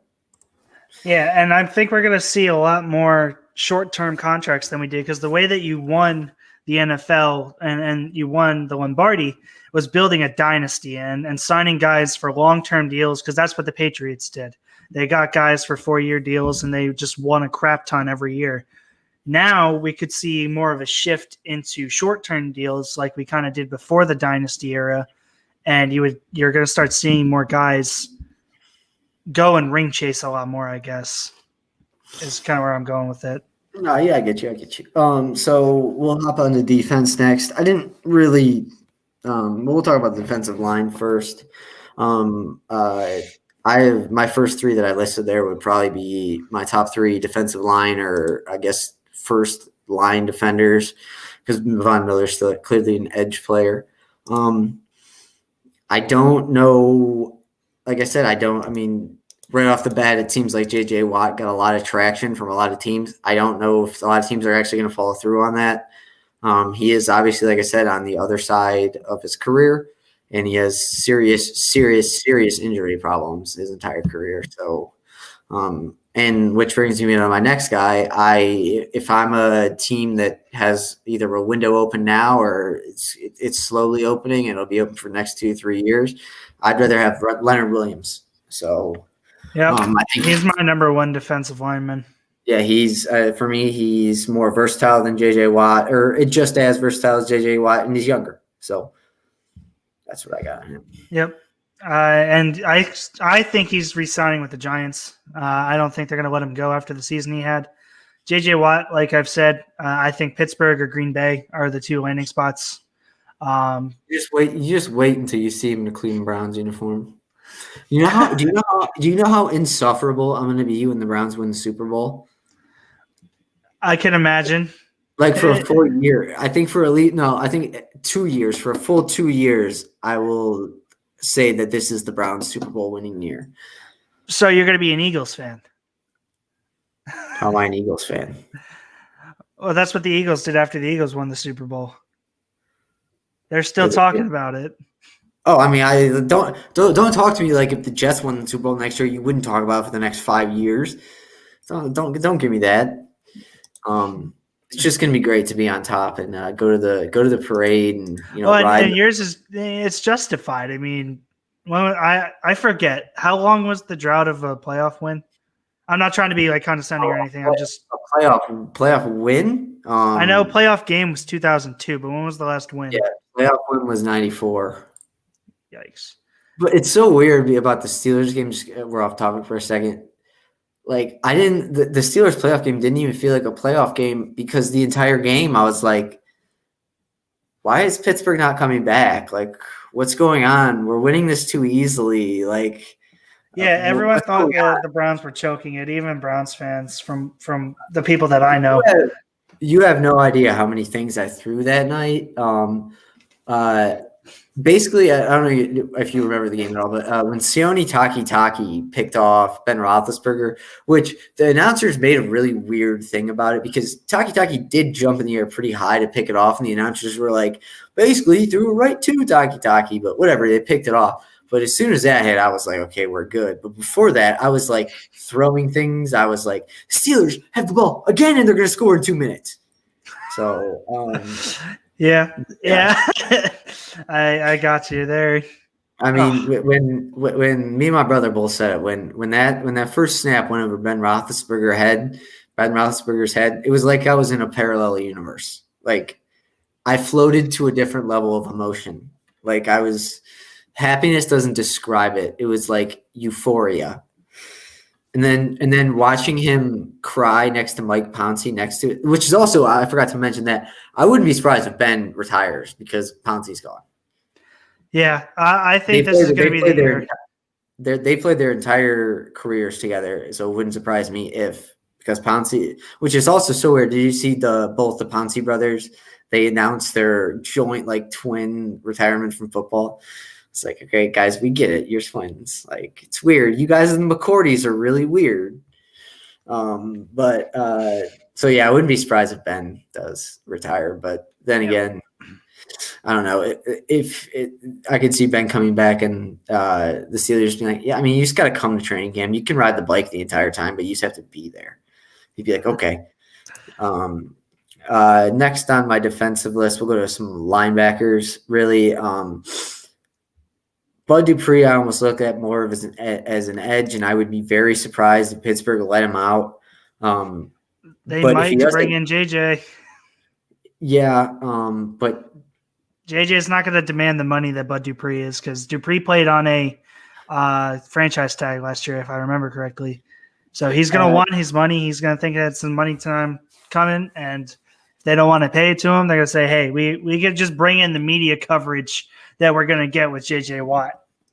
Even though J.J. Watt's 32 and Dupree's 28. Yeah, it's not that big of a drop off. I think the suitors will be high for Bud Dupree if he hits the open market. He's another player I would love to see the Browns get, except I don't know how well he'd fit in with a 4-3 scheme. I think he's more of a 3-4 guy that's just going to be a 3-4 guy his entire career.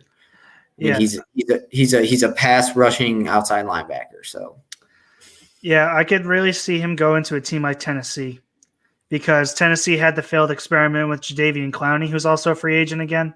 Not that I have him ranked anywhere. I just wanted to point it out.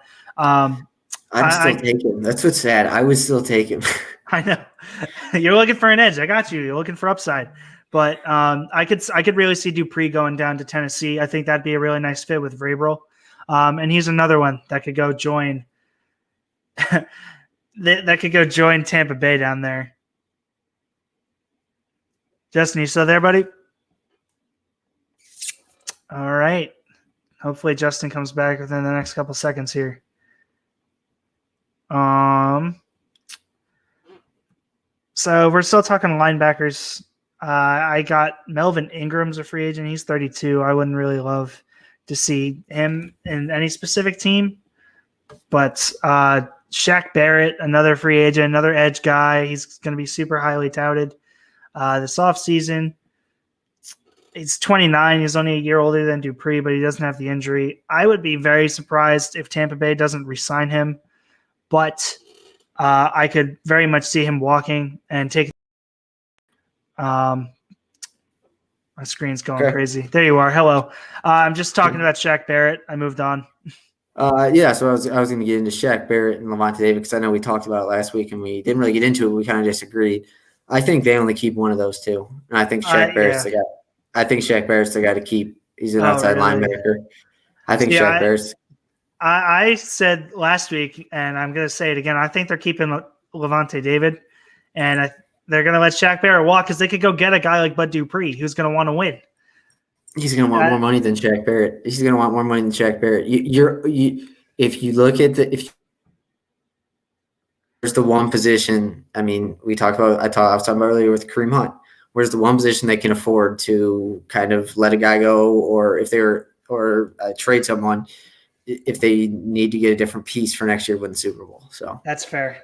I'll give you. I hear what you're saying. I hear what you're saying, but like I said, I think they only have enough leverage to keep hold of one of them. I think it goes back to the age-old question, even when you're drafting. What's more important to you, overall talent or positional need? You know, like that's if you remember the whole thing with Parcells and the Giants. You know, he had the famous quote of like, "If you're gonna force me to do the cooking, you may as well let me pick out the groceries." I think was the quote. Mm-hmm. He was mad that I forget the GM's name off the top of my head, but he was mad that the person took Lawrence Taylor because they had an abundance of linemen, right? And it ended up being Lawrence Taylor.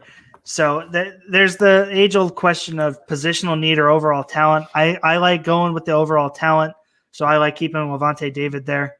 But I totally understand keeping Shaq Barrett, especially because good edge rushers are harder to come by.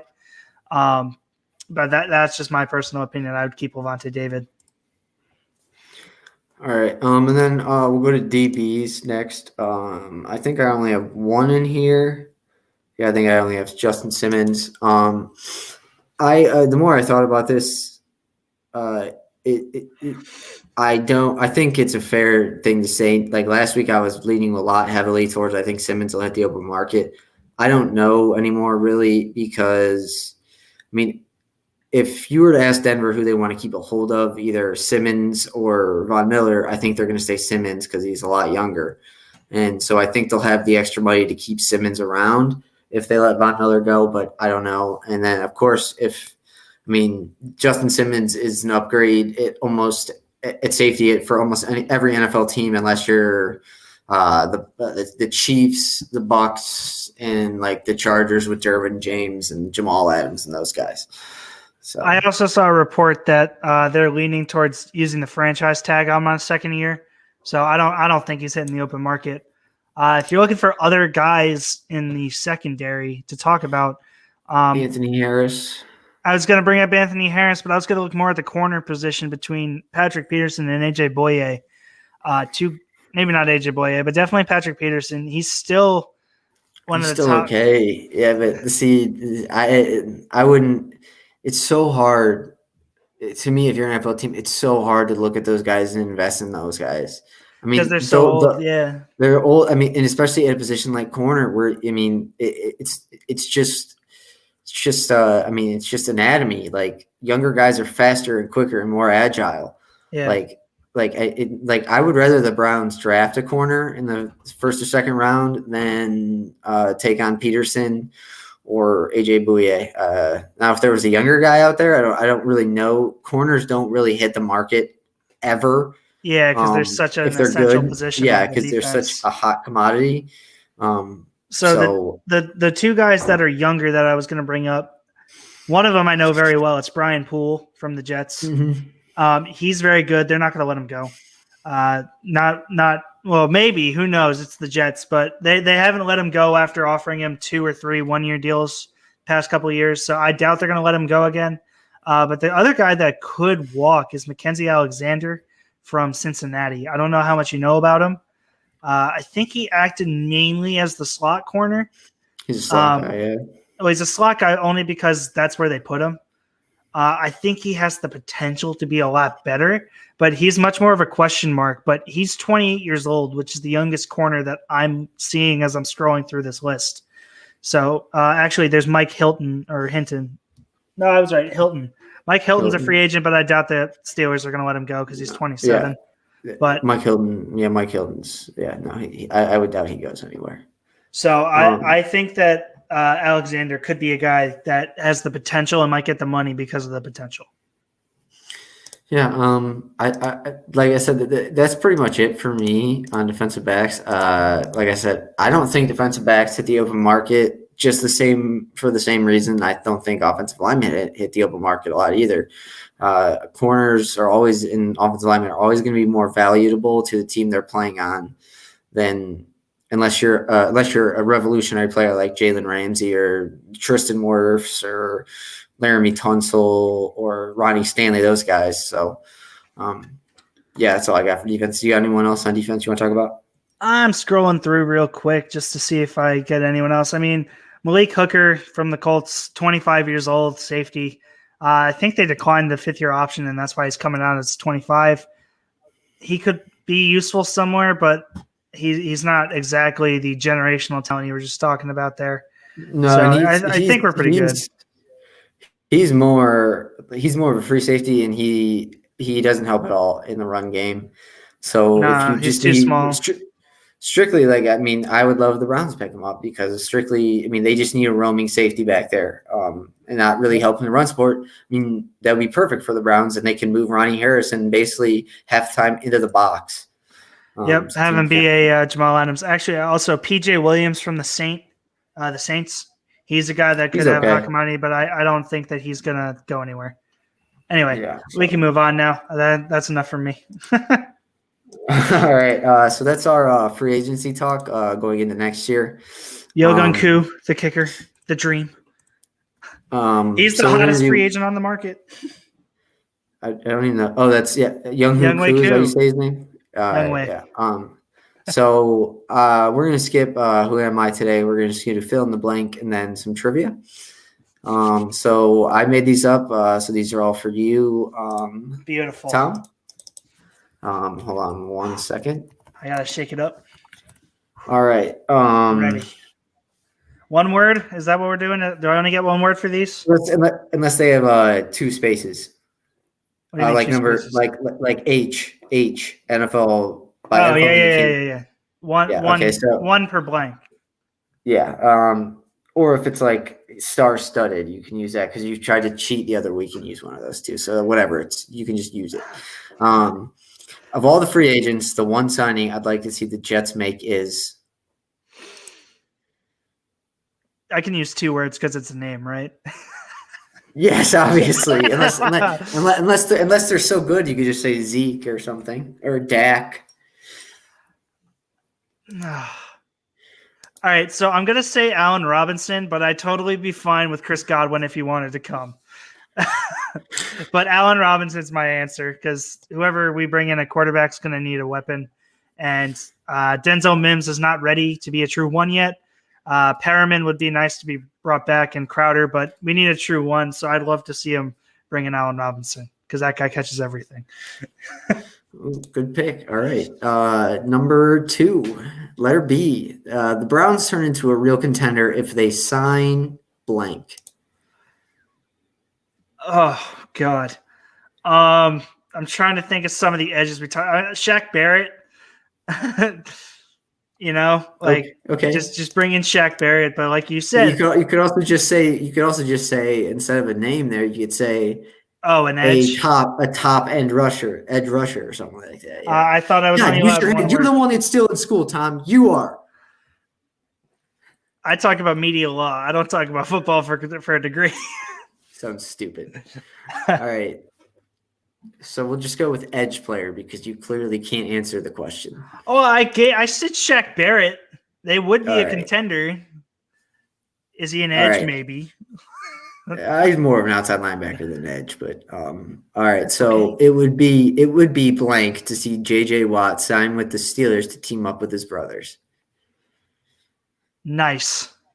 I knew. I was waiting for. I was waiting for a neat or cool. Dope. All right. It's going to be way media overblown though if it happens. Like you're not going to stop hearing about it. Every time they like team up for a sandwich sack where they each get one, all we're going to hear is, "Oh my God, the Watt brothers!" All right. The 2 teams who will be playing for a national title in April are blank and blank. I mean, there are only really 2 right answers here. It's going to be Baylor and Gonzaga. So they're going to play each other? Probably, yeah. Okay. Oh, I don't even know the brackets, though. They could be in the same bracket, which would mess it up. So they can't be in the same bracket. They're both going to be number 1 seeds. They could be on the same side, I guess. Yeah, that's what I meant. Like same bracket, same side, whatever. My bad. If they're on the same side, it can mess it up. But I'm assuming they're not going to do that because they're going to want to hype up it as they're like all moving through the bracket. They're going to want to hype it up. So I think they'll find a way to make them play each other in the Natty. All right. Without the XFL this spring, I will feed my football hunger by watching blank. Johnny Manziel. In the fan controlled football league. I will say good for Johnny. He finally found his level of talent that he can play with. I mean, did you see the highlight of that first run? His run. I mean, first of all, they're playing on like 12-foot fields. And second of all, like I don't understand how it works, but I mean he's almost 30. Like the dude just give him a football. Really? No, he's probably like 26, 27. I want to say he's like still young. He could still be a starting QB in the NFL if he had the talent. Someone will take a shot on him like that. Yeah, that's the fan control football league. I'll have to do a write up. I don't even know what are the fans controlling that. Everything supposedly, but I don't know how they do it or whatever like that. Right now, I think Trevor Lawrence's NFL career will most resemble blank. Oh, that's such a good question. Oh, God. Okay. It's hard to like find like a mediocre to really good guy because like when you hear that question, all you hear from the media is like, oh, the guy that keeps coming into my head because I was watching a video on it was like, oh, he's gonna have a Peyton Manning like career, but like that's so like not okay to say because Peyton Manning was a top 3 quarterback of all time, so it's hard to really say that. I'll say Drew Brees. That's going to be my answer. Not where he's going to break passing records and everything, but like he's going to win a Super Bowl, be in contention a lot, and have really good numbers. Not that he's going to break like records like that. It's hard to say that, but if he's going to have a career like that, it'll be Drew Brees, where he gets hurt somewhat and has really good contending years every year. All right. There will be blank quarterbacks that get drafted before Zach Wilson from BYU in the 2021 NFL draft. 2. That's what I would have went with too. I think he's. I keep seeing all the mock drafts come out and they post them on the Jets Facebook or Instagram page of, oh, they're going to be taking Zach Wilson number 2. Why? I don't want him. I haven't seen Sewell whatsoever. That voice was just. Why? That's gonna haunt my dreams for a long time. I don't want him. You gotta stop. Yeah, I think he goes 3rd. Although I wouldn't just be surprised to see some random team pick up Trey Lance before him. I don't think he goes 4th. I think it's 2nd or 3rd. Anyway, keep going. Sorry. I just meant that, like how many quarterbacks will get drafted before Zach Wilson. So like not necessarily what number. Yeah, no. I meant 2 quarterbacks. Like 2. Right. He's going to be the 2nd or 3rd quarterback off the board, not player. Yeah. By NFL minicamps, J.J. Watt and Deshaun Watson will be wearing a blank and blank uniform. Ooh. So J.J. will be wearing a Steelers jersey. You're going to keep going at this, and I'm going to start to hate you this offseason. I don't want it. It's just the most logical. What do you want me to say? The Packers? Anyway, because that would piss me off more than the Steelers, honestly. So Steelers uniform for JJ and Deshaun's training camps. When do training camps start? Like midsummer? August? August, end of July, August. I'm gonna say a Panthers uniform. I think they'll trade him by then. I think the only way the Panthers end up with Deshaun Watson is if the Panthers give up Christian McCaffrey. Nah, I could see him giving up. I think they have the 8 pick or so. They offered the 8 pick, Jeremy Chin, and something else. All right. Around this time next year, the biggest thing in the NFL we will be talking about will be. You really just want me to keep bringing up J.J. Watt or Deshaun Watson? No, it's just like what? Oh, like next this time. year. Yeah, this time next year, what will we be talking about? Yeah. Tom Brady's 8th Super Bowl. Oh my God. I didn't even think about that until I just looked at the question. I was like, oh my God, it could be Tom Brady's 8th Super Bowl. I know that's not one word, but it could be. It's a headline. Oh man, yeah, I really hope that's not it. That sounds like nightmare. Okay. The first trade of the NFL offseason will involve blank teams and will be built around blank. I put the second one would be how many teams, a number, and the second one, and it will be built around the player. So we're not talking about the trade that's going to be processed in the League of the New Year with Stafford, right? This is like a new trade. Yeah, this offseason, yes. Okay, a new trade. Okay, got it. All right, it's going to involve.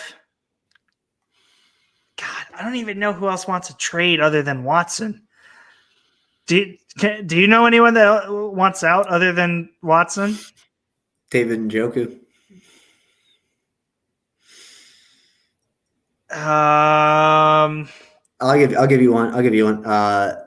The Browns and the Broncos swap David Njoku, Sheldrick Redwine for Justin Simmons.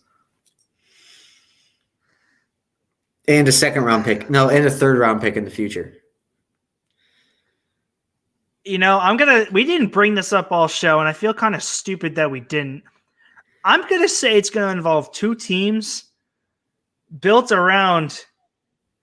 No, I can't say that's the first one. I'm going to say it anyway. Two teams built around Russell Wilson. Because we didn't talk about this all show, and I feel like we need to bring it up right here at the end of it. Okay. What the heck is going on, man? I heard about it a little bit about it, and I haven't really followed up on it, so I'm not sure what's going on right now. But I heard a little bit coming out after they lost that playoff game to the Rams, that behind closed doors, Russell Wilson hasn't necessarily been happy with how much he gets killed, and he's just not happy with the front office. That's all kind of I know, and it came out last week. So and then it's no longer behind doors. He went on some show and talked about it, I thought. Yeah, so he is unhappy with how much he has to run and how much he gets hit. And this really came out because on a show, I think this is what it is, don't quote me on this, but I think someone was talking about how much Patrick Mahomes was running around in the Super Bowl. And someone related it back to him, and he was basically came public and said, yeah, I hate how much I'm having to run and extend plays and how much I get hit. And from there, I guess the frustrations that had previously been there kind of got dragged out, and now teams are calling about Russell Wilson, and the Seahawks aren't hanging up the phone because they're pissed that he brought this to the public. So now everyone's calling the Seahawks, and he could be moved. Before I say this, I do say I think Russell Wilson is a very good quarterback. I wouldn't trade Baker Mayfield for him right now, but I think I would say 90. I got you. I would say 90% of the teams in the NFL would easily take Russell Wilson. But I think over the past couple of years, his overall worth and how good he really is has been a little bit exaggerated. I think Russell Wilson. If you think about his best years in Seattle, first of all, what's the one memory you'll always remember about Russell Wilson? No matter what he does the rest of his life, what is the one memory? The pick on the 1 yard line. Yes, the pick in the Super Bowl. And second of all, the one Super Bowl he did win, he still wasn't that great. He was still on his rookie contract. And the only reason they won, and it was a great win, the only reason they won is because they shut down Peyton Manning. That defense shut down Peyton Manning. So I understand where Russell Wilson's coming from, but first of all, I think there's a coaching issue in Seattle. From the offensive coordinator who basically switches his game plan every year from being okay, we're going to let Russ cook, or we're going to run Chris Carson 35 times a game. That's my big thing. He was cooking in the beginning of the year. Everyone's like, this is finally his MVP year. And then they just stopped for no reason. You have two solid running or wideouts, excuse me. DK Metcalf is everyone's saying top 10. And honestly, it's hard not to say that he isn't. Or it's hard to say that he isn't. And Tyler Lockett is a very good receiver, and him and Russ have a really good connection. And they stopped throwing the ball so that Chris Carson could come in and run. Chris Carson's not that good. I'm a very anti-Chris Carson person. He was fourth in your free agents. For running backs, if we were doing overall, he's not even in the top 25. It's because running backs are top heavy. But also he's young and there's potential, and I value potential a lot higher. So You're a Jets That's fan, a different. so. Yeah, so I have to. I'm a Browns fan, so. So, but I understand where Russ is coming from, and I won't be surprised if they move him. But I think it's going to be hard to really move him with the contract. I don't know if I've been really saying this, or maybe I've been kind of hinting at it. I think Russell Wilson is on the wrong side of the new wave of quarterbacks coming into the NFL, where he's young enough where he could still be counted as a young guy with the young group, the good guys. But I think he's didn't have an amazing year, and all the things that have happened to him in the past. He's now 32, and he is not a young 32. He is an old 32. In my opinion. And like I said, don't get me wrong, I would take Russell Wilson if I were an NFL team. But I do think a lot of the problems in Seattle revolve a lot around Russell Wilson than what we previously thought. So, I would really like to see the Colts, though, go out and get Russell Wilson because they have the money for him and they have the line that he's looking for. So they could work on the receivers or whatever. But if he's looking to go somewhere like that, like the Colts would be a perfect situation for him. Yeah, but I don't think many quarterbacks are going to get traded this offseason. I know we had Stafford, but that was like but that was the same trade. A and B is two different situations. Like LA wanted a veteran quarterback because their championship window is like 2 to 3 years long right now, and they need to get it done. So they brought in Matt Stafford. Now, granted, I guarantee you that as soon as Sean McVay saw that Russell Wilson wanted out, he was like, "God damn it, why did we trade for Stafford?" Because I'm sure he would have taken Russell Wilson, although I doubt they would have traded him in conference, in division. Yeah. But I just don't. There aren't a lot of teams out there. The Colts make sense. But there aren't a lot of teams out there that are readily wanting to sign a 32-year-old quarterback who, from all signs, are pointing to that he's on the wrong side of his career. And don't get me wrong, I like Russell Wilson. I would take him, but I mean, there are a lot of these teams. I mean, we see it in the AFC so much, in the NFC. That's why they're so different. Is the old quarterback versus the new quarterback. And like I said, Russell Wilson could have been a part of that new quarterback group, but he's just he's outstayed his welcome in Seattle, I think, and for both of them, I think the franchise and him. Well, and you got to remember though, like the contract that he signed was 4 years, $140 million. He makes a base salary of $19 a year this year, or this season, next season, and $22 million the final season. And he gets a $13 million signing bonus for every one of those years. That's a hefty contract. And I get there's a potential out after this season, but see, when I think about possible Russell Wilson trade suitors, they're not the same teams that I think of when I think about possible Deshaun Watson trade suitors.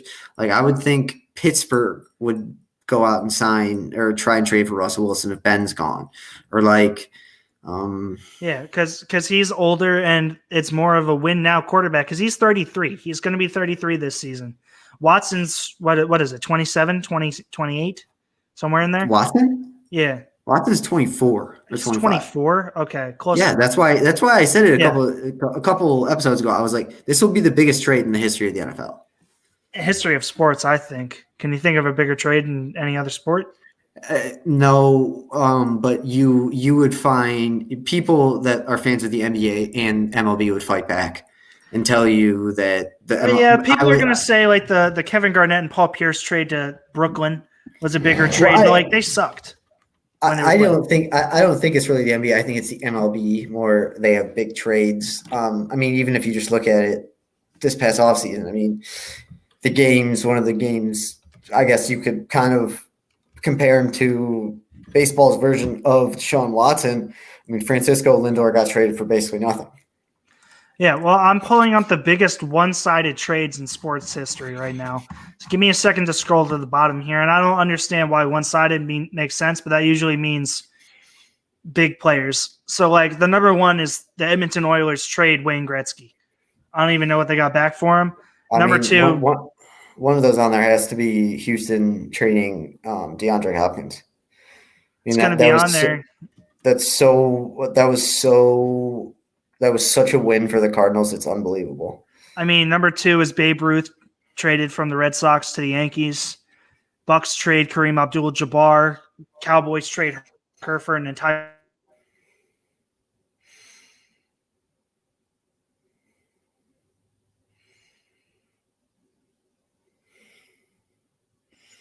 Okay, sorry, none of them have involved the most important position on in sports. You said it before, maybe pitcher, which Babe Ruth then maybe, but this is a 24-year-old kid still in his prime and is considered a top 3 player at the position and the most important position in the game. It's going to be the most important trade in sports history, in my opinion. I got you. Let's try and get this done because obviously my internet is going in and out. So let's get into our hockey trivia, and then we'll conclude the show. I don't know about you. I still don't know what a blue line is. Really, I don't understand hockey. I know some of the older players, but other than that, I don't really know much about it. I know absolutely nothing about hockey, so this is going to be fun. Yeah, and okay. All right. You want to go first? You want me to go first? I have 2 questions ready, so if you're ready for one of them, I will shoot it out. In 2005, the NHL season was canceled. Why?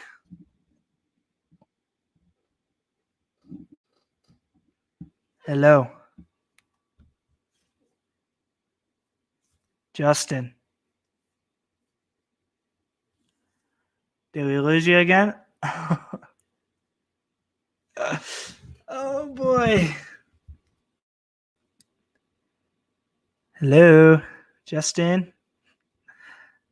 2005 NHL season. Why was it canceled? Hello.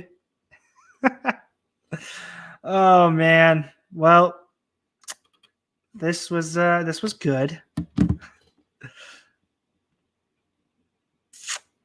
Yep, there he goes. So sad. Well, anyway, I don't really know. I can't really give trivia questions to myself. At least any of them that I would know. I have them pulled up here on a website, and I can't really read myself questions like that. So I'm hoping Justin hops back on here in a minute. If not, or if I get a text from him, I could just close out the show here, even though I don't really have any of the controls. So yeah, I mean, this was a good show, I thought. Yes? No? Hopefully Justin's back, though. So he's got social medias on here. I mean, just end it. Right. So, yeah, he just sent me a text saying just end it. He'll come back in and close it out. So you can follow me on Twitter at THB315, I believe it is. I don't have the power to pull up the things. You can follow Justin at Twitter at brownlowj. Cleveland, I think it is. Let me pull it up just to confirm. Brownlow J Cleveland on Twitter. I am THB315. Any updated news? I don't have any. I don't know what he talked about. Good jobs. He has who is my favorite current NBA player and my favorite former NBA player. My favorite current player is Luka Doncic because he's relatively my age and just loves the game of basketball. Former player is either Dwayne Wade or Byron Scott. I couldn't really tell you why. And that is going to be it from me, everyone. Thank you so much for tuning into the show, and we will see you sometime later this week. Have a good one, and go Dogs, baby.